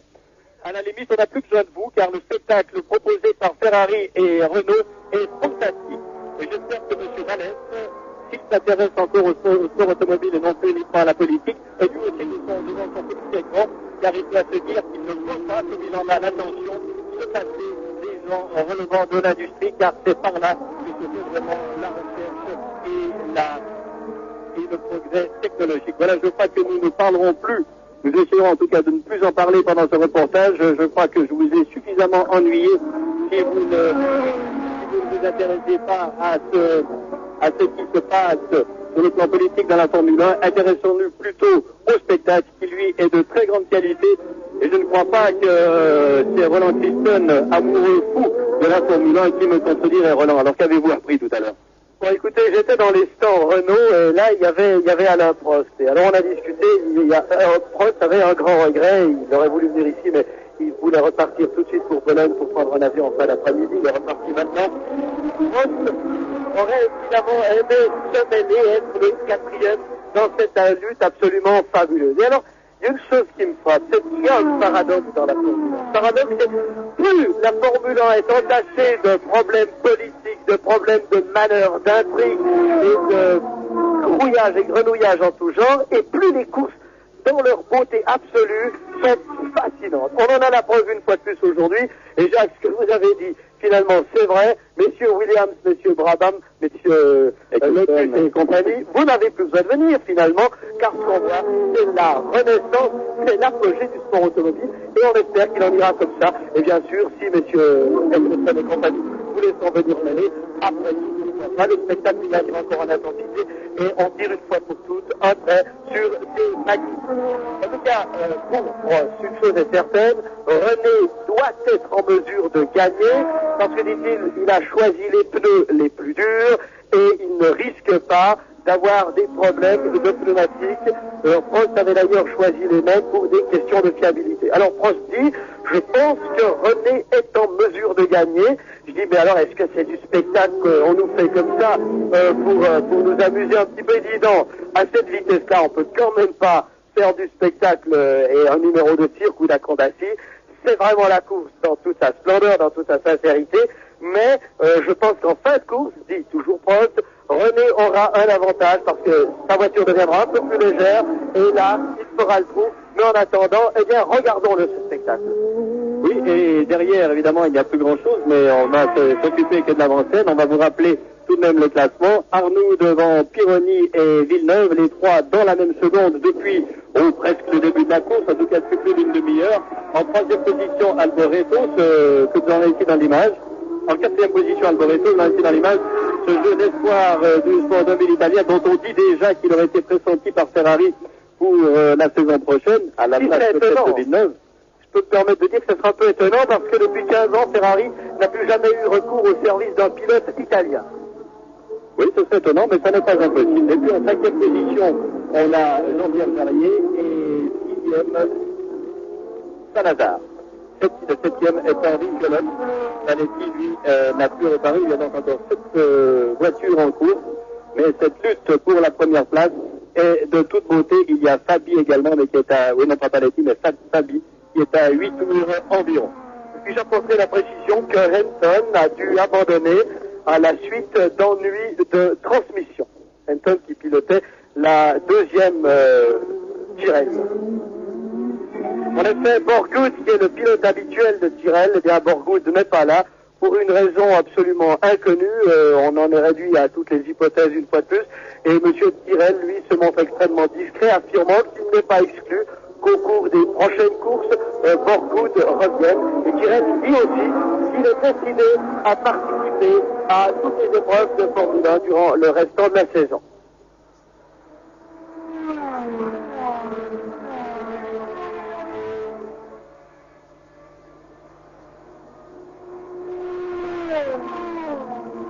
Les positions se sont quelque peu stabilisées depuis quelques instants. Les écarts ne sont pas beaucoup plus grands, mais tout de même il y a un petit moment de répit que les trois principaux protagonistes s'accordent ici.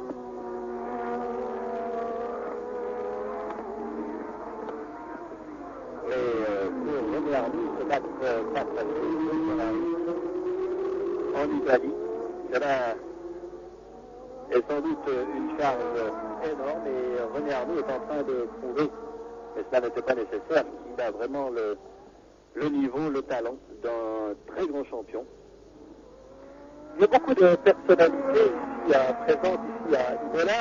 Je citerai par exemple Marco Lucchinelli, qui est champion du monde motocyclisme en catégorie des 500 cm3. Je citerai aussi Jackie Stewart, qui est un habitué des circuits. Niki Lauda, lui, est reparti, mais il était là pendant les essais. Il y a également James Hunt, ancien champion du monde, c'était en 1976. Et puis, il y a une photographe d'un genre un petit peu particulier. Elle s'appelle, tenez-vous bien, Gina Lollobrigida, et c'est, on le sait, une passionnée de photographie.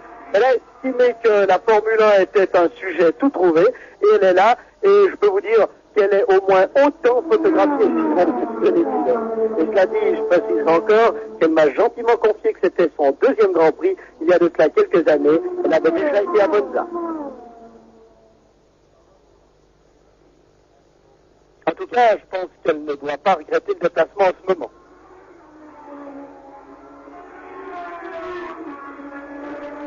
Ici, l'arrêt de Salazar sur la PS numéro 10, vous l'avez vu. Salazar qui occupait la 6e place qui va donc revenir à Winkelhock. Non, c'est le contraire. C'est Winkelhock qui s'est arrêté. Oui, c'est Winkelhock qui s'est arrêté et c'est juste une en tout cas qui a établi le tour le plus rapide. Pour l'instant, à la moyenne de 190 km/h et quelques poussières. Et Pironi, lui, observe assez près, mais on se demande s'il sera possible au Ferrari de revenir sur Arnoux, qui n'est certes pas très loin, mais dont l'accélération est toujours aussi foudroyante. Et comme on le disait tout à l'heure, c'est la Renault qui va perdre encore plus de poids au fil des tours, va devenir toujours plus rapide, toujours plus maniable et toujours plus difficile à rattraper. On en est en ce moment, on arrive au 40e tour, c'est-à-dire que maintenant les 2/3 de la course ont été couverts, encore 20 tours de circuit de 5 km, encore exactement 100 km à parcourir, et Villeneuve va attaquer Pironi.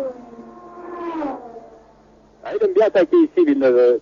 À chaque année, à chaque fois, il tente de passer ici. Voilà qui est fait. Il a passé Pironi qui se retrouve à nouveau 3e.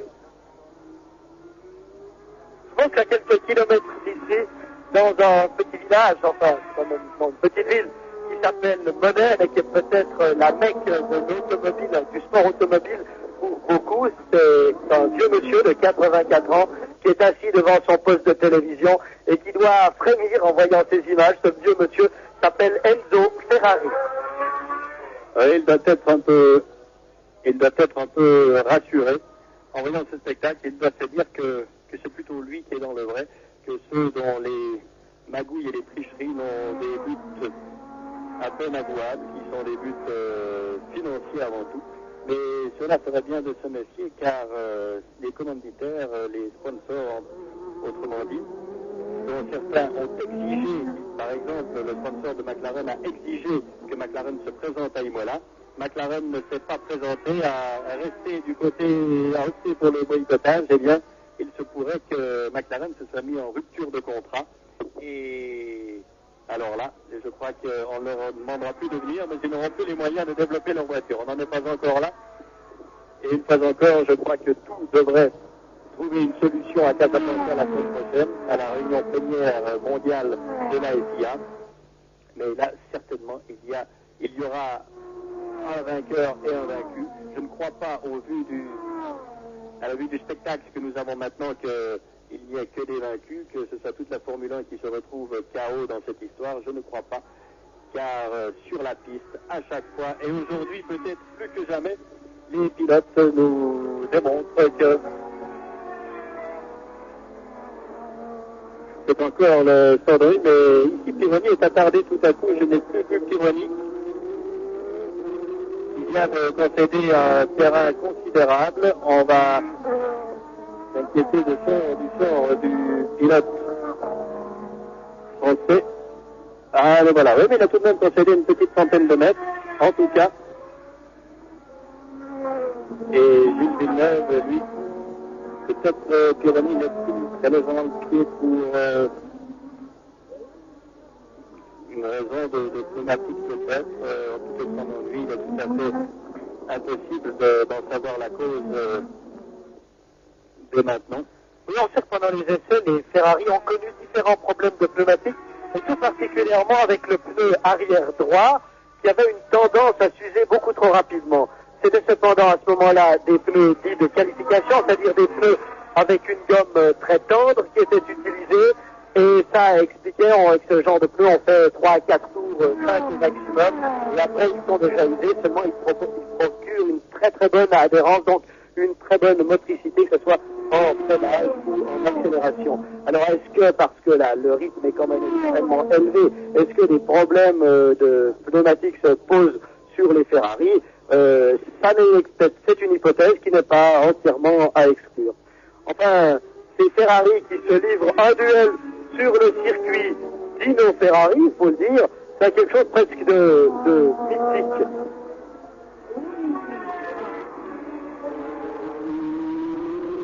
Pendant ça, Villeneuve, lui, a refait presque tout du terrain qui le séparait de Arnoux,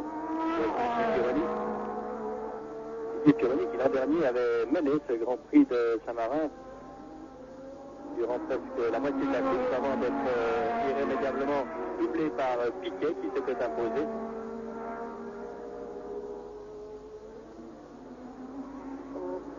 Villeneuve ne renonce pas du tout à son idée de prendre encore une fois l'avantage sur Arnoux. Non, je crois qu'il faudra attendre le tour d'honneur pour qu'il renonce. Effectivement, c'est un bâton comme on les aime. Et il va bientôt venir attaquer Arnoux, peut-être à la Tolda, mais la motricité de la Renault est vraiment supérieure à celle de la Ferrari, fait que Villeneuve a très bien pris le sillage de la Renault.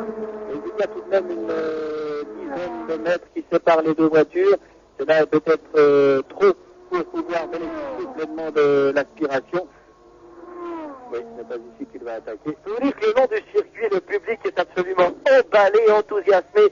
Il applaudit très sportivement, que ce soit Arnoux, que ce soit une Ferrari qui soit en tête. Il applaudit à chaque dépassement. Il y a un enthousiasme de la part de la foule.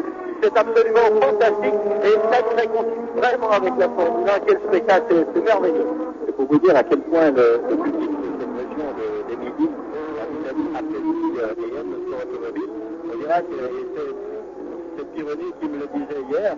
Lorsque Ferrari vient faire des essais privés ici à Imola, et cela arrive tout de même de temps en temps, car Ferrari ne fait des essais privés pas seulement sur sa piste de Fiorano, et bien quand ils viennent à Imola, le directeur du circuit fait payer les entrées, annonce que Ferrari va venir tourner pendant 2 jours, il fait payer les entrées, lorsque si c'est en semaine, il fait à chaque jour 2 à 3 000 entrées, et si c'est par chance le week-end, eh bien, c'est un problème de moteur pour Renault. Eh bien là, il fait 15 000 entrées. C'est-à-dire que 15 000 personnes dans cette région d'Émilie sont prêtes à venir voir tournée des Ferrari en séance d'essai. Et je crois bien que là, le moteur turbo de Arnoux connaissent des problèmes. On voit une fumée blanche qui... Une fumée bleue qui n'a rien de rassurant. Hein. Non. Et Villeneuve attaque. Villeneuve attaque. Et Villeneuve reprend la tête.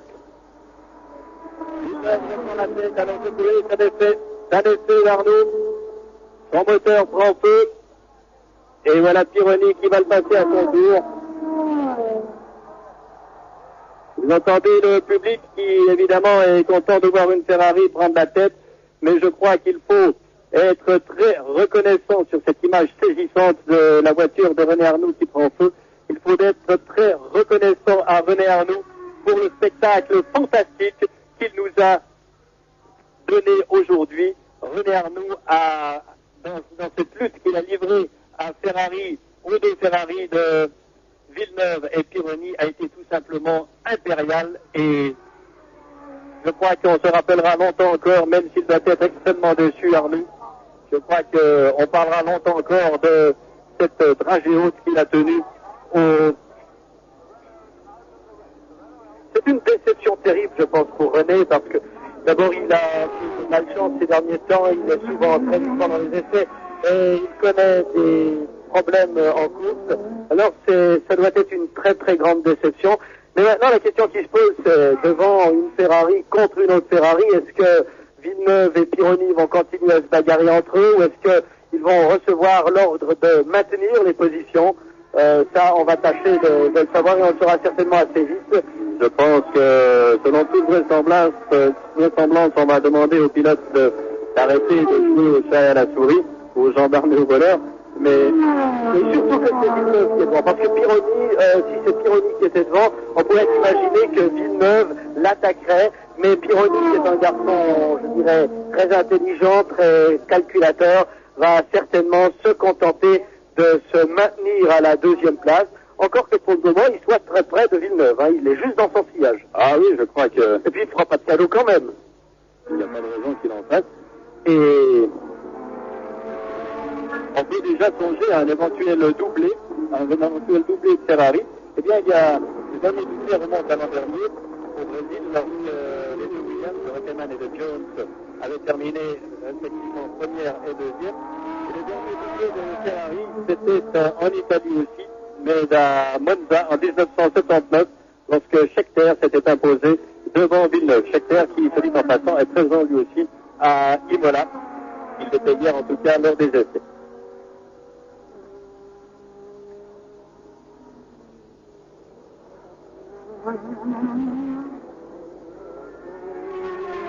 Oh, vous l'avez vu, c'est Pironi qui prend la tête, Villeneuve est sorti trop large, on verra sans doute un ralenti. On verra sans doute un ralenti tout à l'heure, mais voilà Pironi qui prend la tête.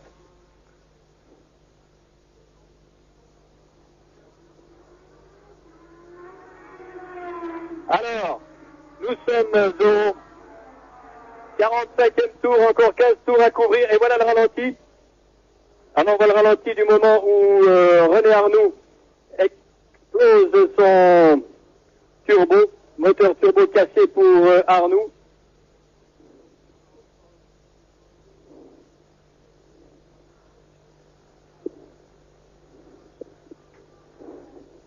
Et ici, Pironi a donc pris la tête maintenant, le classement, Pironi, Villeneuve, Alboreto.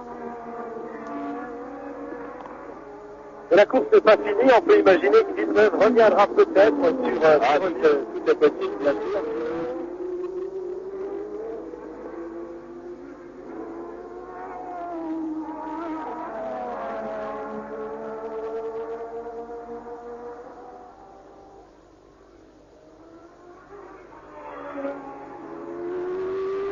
Villeneuve se rapproche même de Pironi.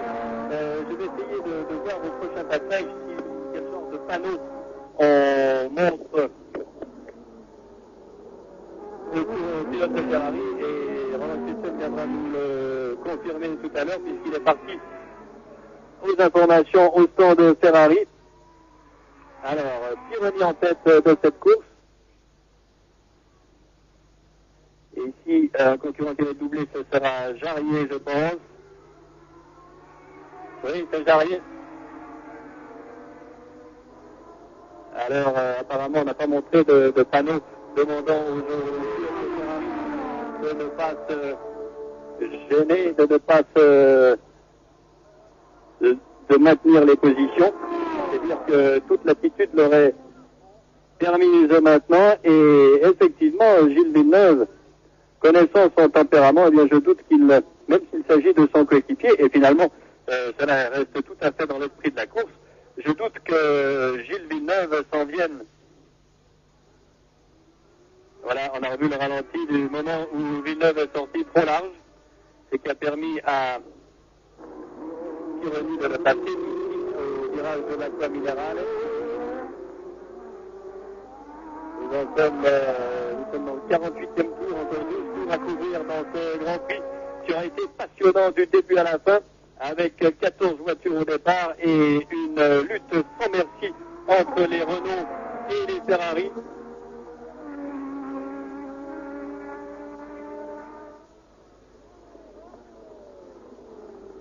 Ah là. Alors, Pironi peut-être, autant dans son, avoir les yeux autant dans son rétroviseur que sur la piste. Mais vraiment, on joue le jeu jusqu'au bout. Et je pense que le public se régale de cette lutte pour la victoire que se livrent les deux Ferrari. Pour l'instant, avantage à Didier Pironi qui a gagné un seul Grand Prix dans sa carrière. C'était au volant d'une Ligier il y a 3 ans en Belgique. Attention, Villeneuve attaque.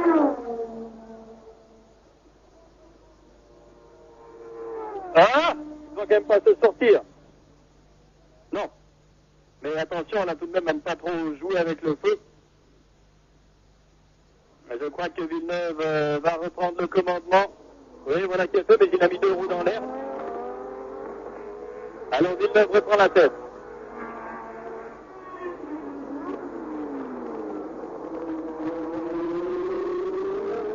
Villeneuve a repris la tête. Et je crois, tout a été scellé que les faveurs du public, les faveurs de la cote d'amour du public pour les deux pilotes Ferrari vont plutôt à Villeneuve qu'à Pironi. Non pas que Pironi ne soit pas adulé en Italie, comme tout pilote de Ferrari, mais tout simplement parce que Villeneuve est chez Ferrari depuis plus longtemps. Et que sa façon de conduire très spectaculaire, très généreuse, c'est monsieur 120%, et bien cette façon de conduire convient particulièrement au tempérament des Italiens. Alors je crois que cette fois on ne peut pas terminer parce que Villeneuve ne va pas beaucoup lever le pied pour autant. Et il me semble que les positions soient acquises maintenant, car Pironi ne donne pas l'impression de vouloir ou de pouvoir revenir très fort sur Villeneuve, mais vous savez que Villeneuve est passé un peu maître dans l'art du tête-à-queue, dans l'art de la petite erreur, de la petite touchette, de la petite sortie de piste dans l'air, comme tout à l'heure du reste, et que Pironi ne se ferait pas faute d'en profiter si l'occasion se présentait de remporter son deuxième Grand Prix, le deuxième Grand Prix de sa carrière. Gilles Villeneuve, lui, qui dispute aujourd'hui son 66e Grand Prix, a remporté 6 courses, 6 Grands Prix de Formule 1 dans sa carrière. Le premier, c'était chez lui au Canada en 1978.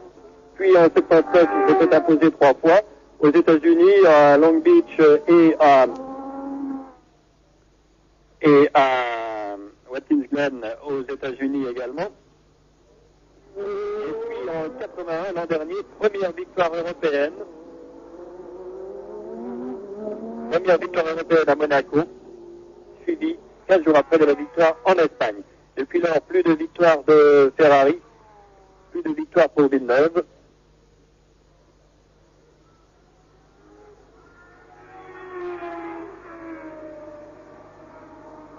Villeneuve dans la Ferrari, vous le constatez, a remis le nom conventionnel à Long Beach il y a un mois.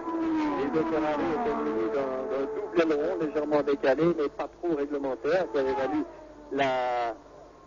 le déclassement et la disqualification de Villeneuve après la course. Alors ici, Pironi revient maintenant, mais je ne sais pas s'il va l'attaquer.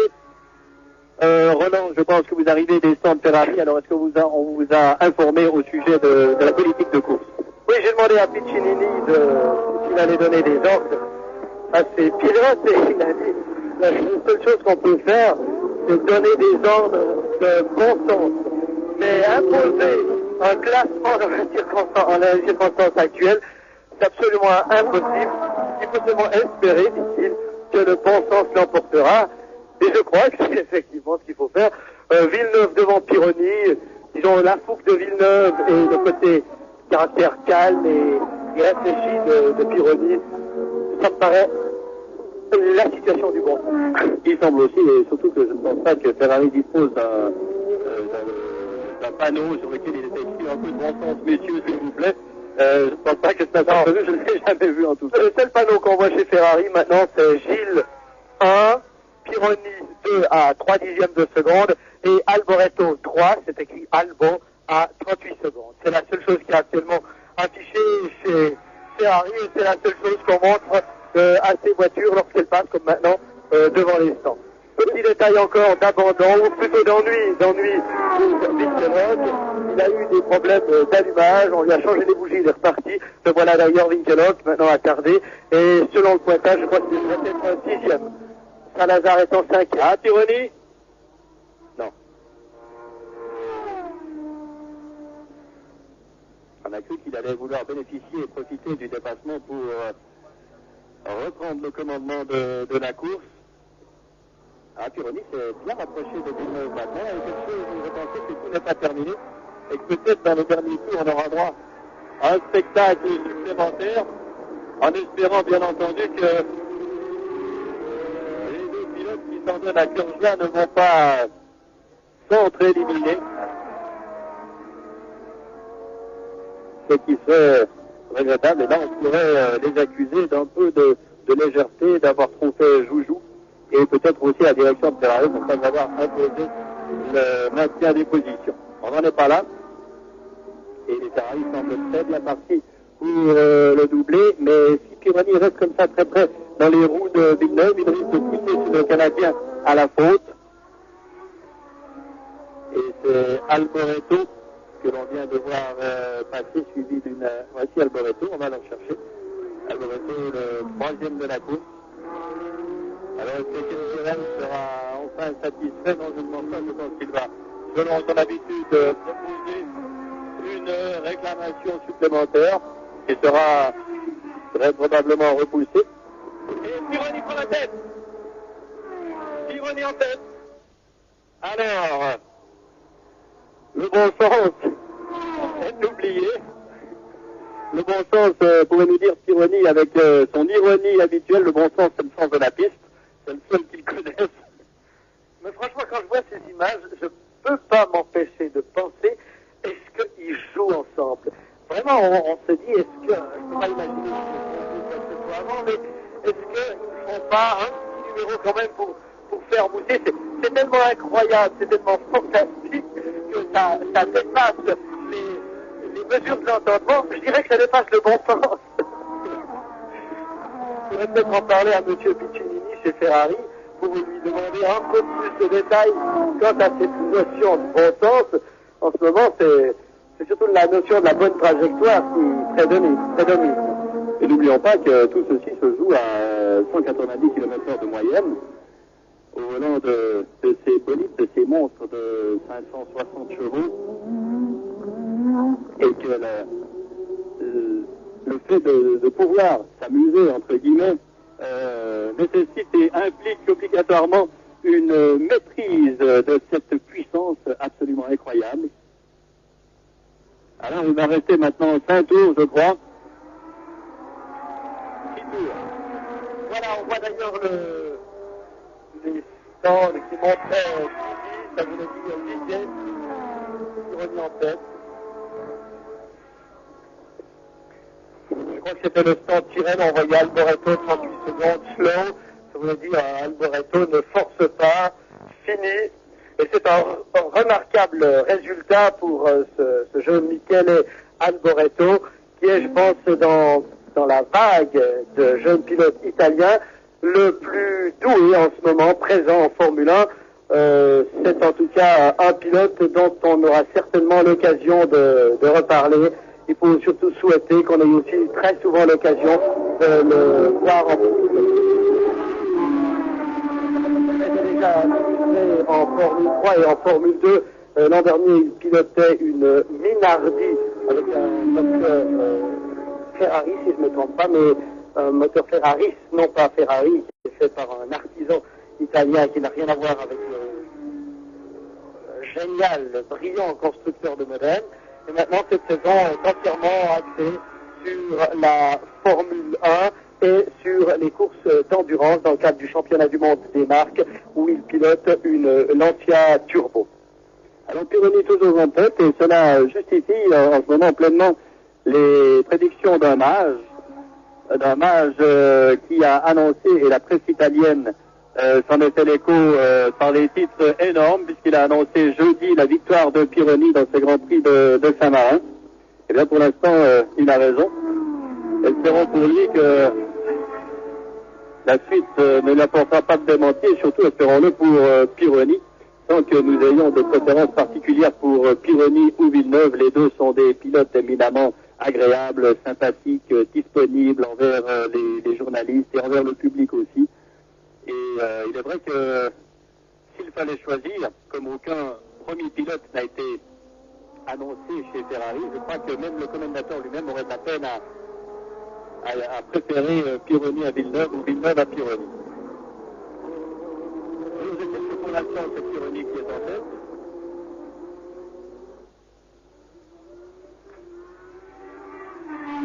À l'inverse, ce succès des Ferrari, ce succès vers lequel, en tout cas, les Ferrari semblent s'acheminer, c'est aussi un échec. Parce que tout de même, il y a eu 2 abandons, et les 2 abandons sur ennui mécanique. La fiabilité manque encore ici au Renault, alors qu'elles étaient sur un terrain où elles avaient nettement dominé pendant les essais. Là, il y a eu un problème dont on discutera certainement dès lundi au sein de Renault Sport. Et bien, si Didier Pironi devait mener sa course à la victoire, il s'agirait, je vous l'ai dit, de la 2e victoire de Pironi dans une épreuve comptant pour le championnat du monde des conducteurs. La première fois, c'était en Belgique en 1980 et non pas 79 comme je vous l'ai dit. C'était imposé au nom d'une Ligier à moteur Ford. Auparavant, et là, attention, Villeneuve qui attaque. Ah non, mais il s'est bien rapproché, et vous voyez que Pironi, lui, s'est rabattu un peu plus vite vers l'intérieur pour empêcher Villeneuve de le passer à ce moment-là.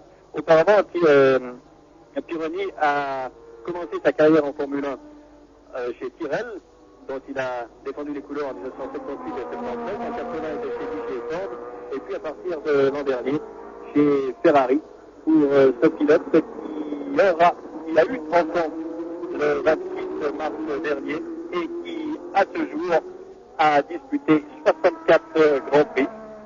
Une victoire donc pour l'instant, une 2e place également en France en 80, et 5 fois 3e, donc 7 podiums pour l'instant pour Didier Pironi, qui va sans doute obtenir un 8e podium aujourd'hui. Reste à savoir s'il sera sur la plus haute marche à droite du Canadien Gilles Villeneuve.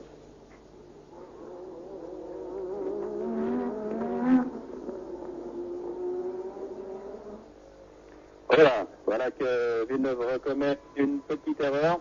C'est au même endroit que tout à l'heure, il a commis l'erreur qui a permis à Pironi de le passer. Oui, mais honnêtement, on n'est pas très bon à cet endroit du reste. Oui, et dès que l'on déborde, on arrive sur le terre-plein, il provoque un manque d'adhérence, donc un ralentissement. On le voit d'ailleurs très bien. Là, d'ailleurs, il effectue une trajectoire, je dirais pas très orthodoxe. Avec une voiture à effet de sol, arriver à se mettre en travers, à effectuer un dérapage contrôlé, bien sûr, comme le fait Villeneuve, il faut être à la super limite. Hein. Mais ce léger écart n'a pas porté à conséquence, car Villeneuve se retrouve à nouveau et dans les roues de son coéquipier.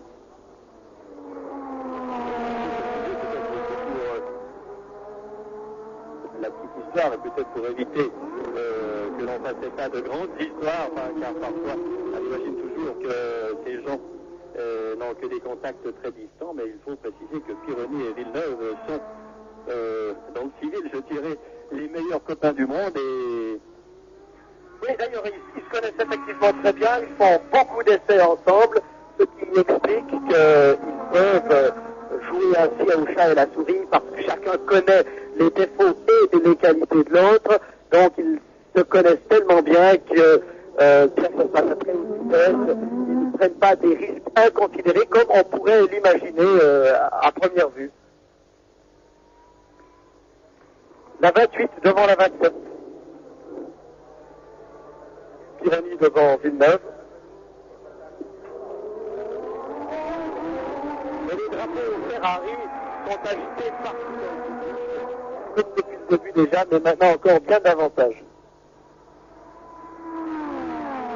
Cette saison, Didier Pironi n'a pas connu de très bons résultats. Il a terminé. Attention, tentative de Villeneuve, passé par la gauche. Non, il ne passe pas. Mais c'est très près, il ne faudrait tout de même pas se toucher et se sortir mutuellement. Ce dont profiterait Alboreto. Ouais, et Ken Tyrrell. Alors si une écurie de la Focat devait gagner ici, je crois qu'on ne pourrait s'empêcher de le commenter par un immense éclat de rire. Alors Pironi, je vous disais, cette saison a terminé 18e en Afrique du Sud, 6e au Brésil à la suite des disqualifications de Piquet et Rosberg. Il avait abandonné aux États-Unis et il est ici en passe de remporter le Grand Prix de Saint-Marin. Encore 2 tours complets lorsque celui-ci sera bouclé.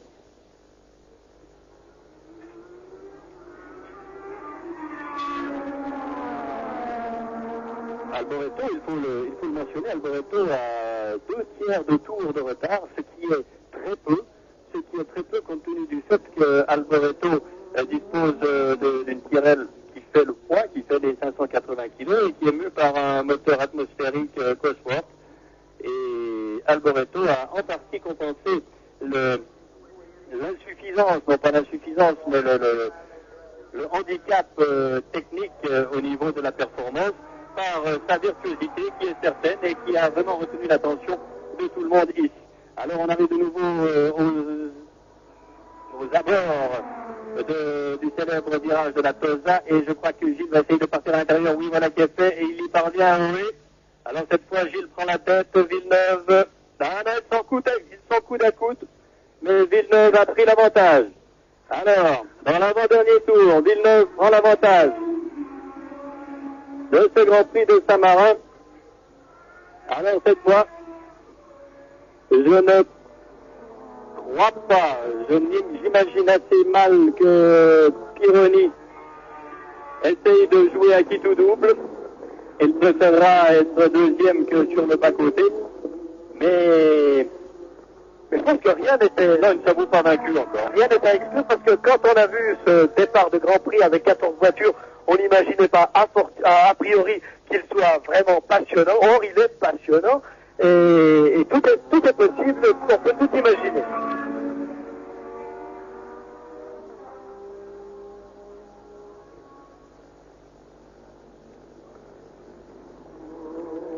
Alors, les voitures vont bientôt entrer dans leur ultime ronde. Encore 5 km et 40 mètres lorsqu'ils passeront la ligne. Et je crois bien que tout est dit cette fois, à moins que Gilles nous réserve un petit tête à queue dont il a le secret. On ne le souhaite pas, faut-il le rappeler. Et le dernier tour est entamé. Alors, 2 possibilités pour Pironi qui se met maintenant dans le sillage de Villeneuve, attaqué ici. Mais il faudrait qu'il déboîte maintenant. Ben oui, voilà que c'est. Ah, il a pris la tête. Pironi a pris la tête. Alors c'est fantastique parce que personnellement, je ne sais pas ce que vous pensez, Roland, mais moi je pensais qu'il attaquerait par l'autre côté. Il attaquerait par l'intérieur, il attaquait à l'extérieur. C'est une manœuvre très habile. Une manœuvre extrêmement habile de Didier Pironi. Je pense que Villeneuve, lui aussi, s'attendait justement à voir Pironi attaqué par la droite, alors qu'il a sauté par la gauche, il a déboîté d'un coup. C'est très très habile, très habile. Et maintenant, je vois plus de possibilités réelles pour Villeneuve, à moins que dans le dernier virage à gauche dans la descente, il risque tout par le coup. Mais là déjà, à moitié de préparation kamikaze de Villeneuve, Pironi devrait gagner, mais on n'y est pas encore. Hein. Je crois qu'on a vu suffisamment de bouleversements dans ce Grand Prix qui fera date, et pas seulement pour les raisons qu'on vous a expliquées tout à l'heure, mais pour l'esprit sportif qui a animé essentiellement Arnoux, Pironi et Villeneuve. Eh bien, je crois que il reste 2, 3, 4 virages. Ce n'est pas le moment de se sortir, messieurs. Il reste 200, 300 mètres de course. la chicane. Encore un virage à droite et c'est terminé. C'est l'accélération maximale. Et là, c'est Pironi qui gagne. C'est Pironi qui gagne. Victoire de Didier Pironi dans ce Grand Prix de Saint-Marin. Une victoire fantastique que d'aucuns avaient prévu, il faut bien le dire. Oui, c'est vrai. Alors là, je crois qu'il faut le dire. En ce moment, Jacques Deschenaux touche le jackpot. Parce que dans le tiercé qu'on fait toujours en journaliste, eh bien, Jacques avait vu juste, on peut le révéler. Je ne sais pas combien il touche, mais il a vu juste. Il a mis dans l'ordre Pironi, Villeneuve et Alboreto. Alors, cette victoire de Pironi, c'est aussi un procès de Jacques Deschenaux qu'on va désormais appeler jackpot.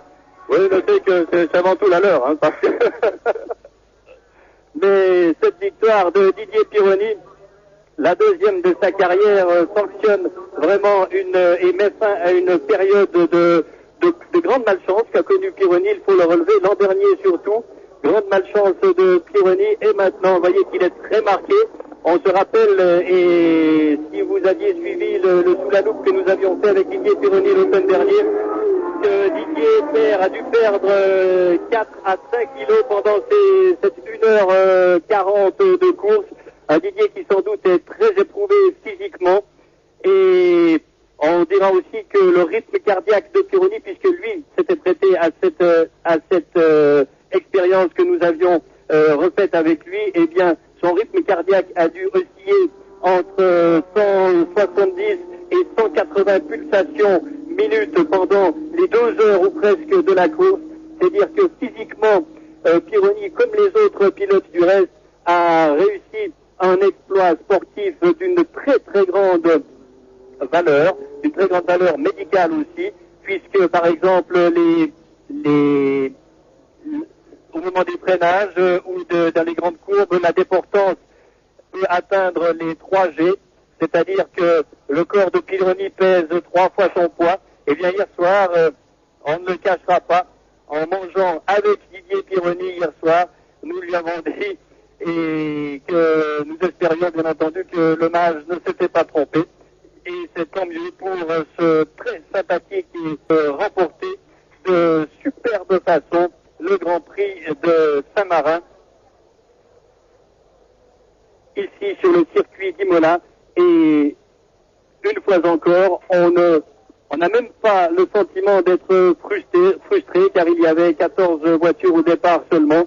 Nous avons assisté à une course de toute beauté et je crois que cette course peut constituer une sorte de verdict et que messieurs Balestre, messieurs Eccleston, messieurs Frank Williams et tous ces gens de la FOCA dont la mauvaise foi est évidente et criarde, je crois que cette course et ce qu'elle a démontré devrait vous faire réfléchir et vous faire revenir à des sentiments meilleurs, à des sentiments animés par un esprit de sport vraiment qui doit primer dans la Formule 1. Les pilotes en tout cas, et tous les pilotes ici présents l'ont prouvé. Espérons que chacun, et la pression populaire également des amateurs de sport automobile qui sont comblés aujourd'hui, cette pression populaire devrait faire réfléchir ceux qui n'ont que de basses intentions au niveau de la compétition, motivés essentiellement par leurs intérêts financiers. Alors donc, doublé de Ferrari ici à Imola, nous allons, je pense, nous avons le temps assister à ce que les Italiens appellent la premazione, c'est-à-dire la remise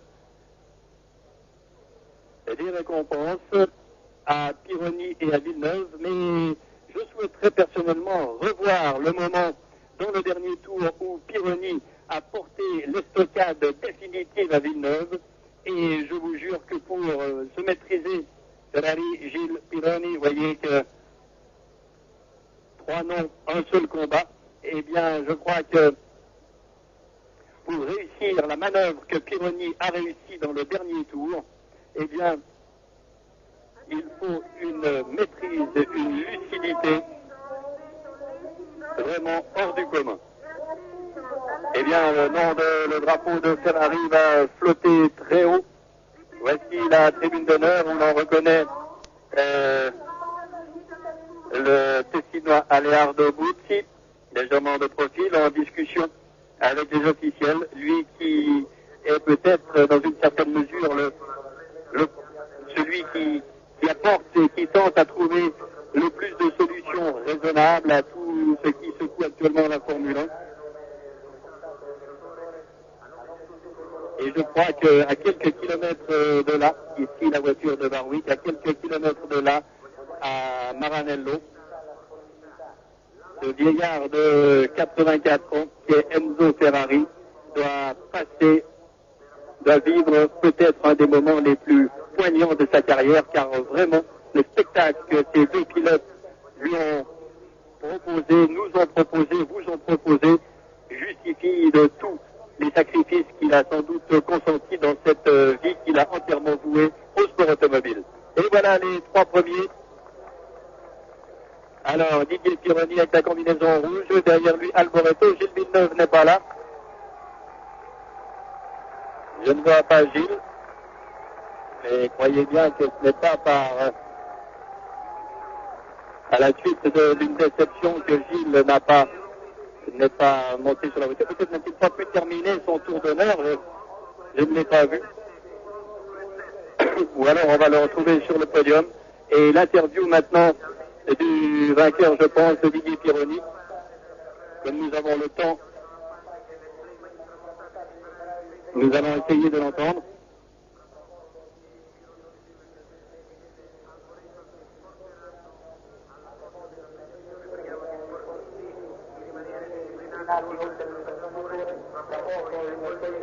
Alors je crois que je ne sais pas si vous entendrez, je ne sais pas si vous avez le retour de l'interview qui va être accordée par Didier Pironi, avec, vous voyez, là-bas, Roland Crispin, tout en bas de notre écran, qui le félicite. Et je demanderai à Genève de me préciser si l'on entend l'interview. Alors, vous n'entendez pas. Alors, on demande à Didier quel était le moment le plus difficile pour lui. Et alors, tandis que Didier dit que l'on doit, nous allons conclure malheureusement trop tôt. Rendez-vous dans 15 jours pour le Grand Prix de Belgique ici.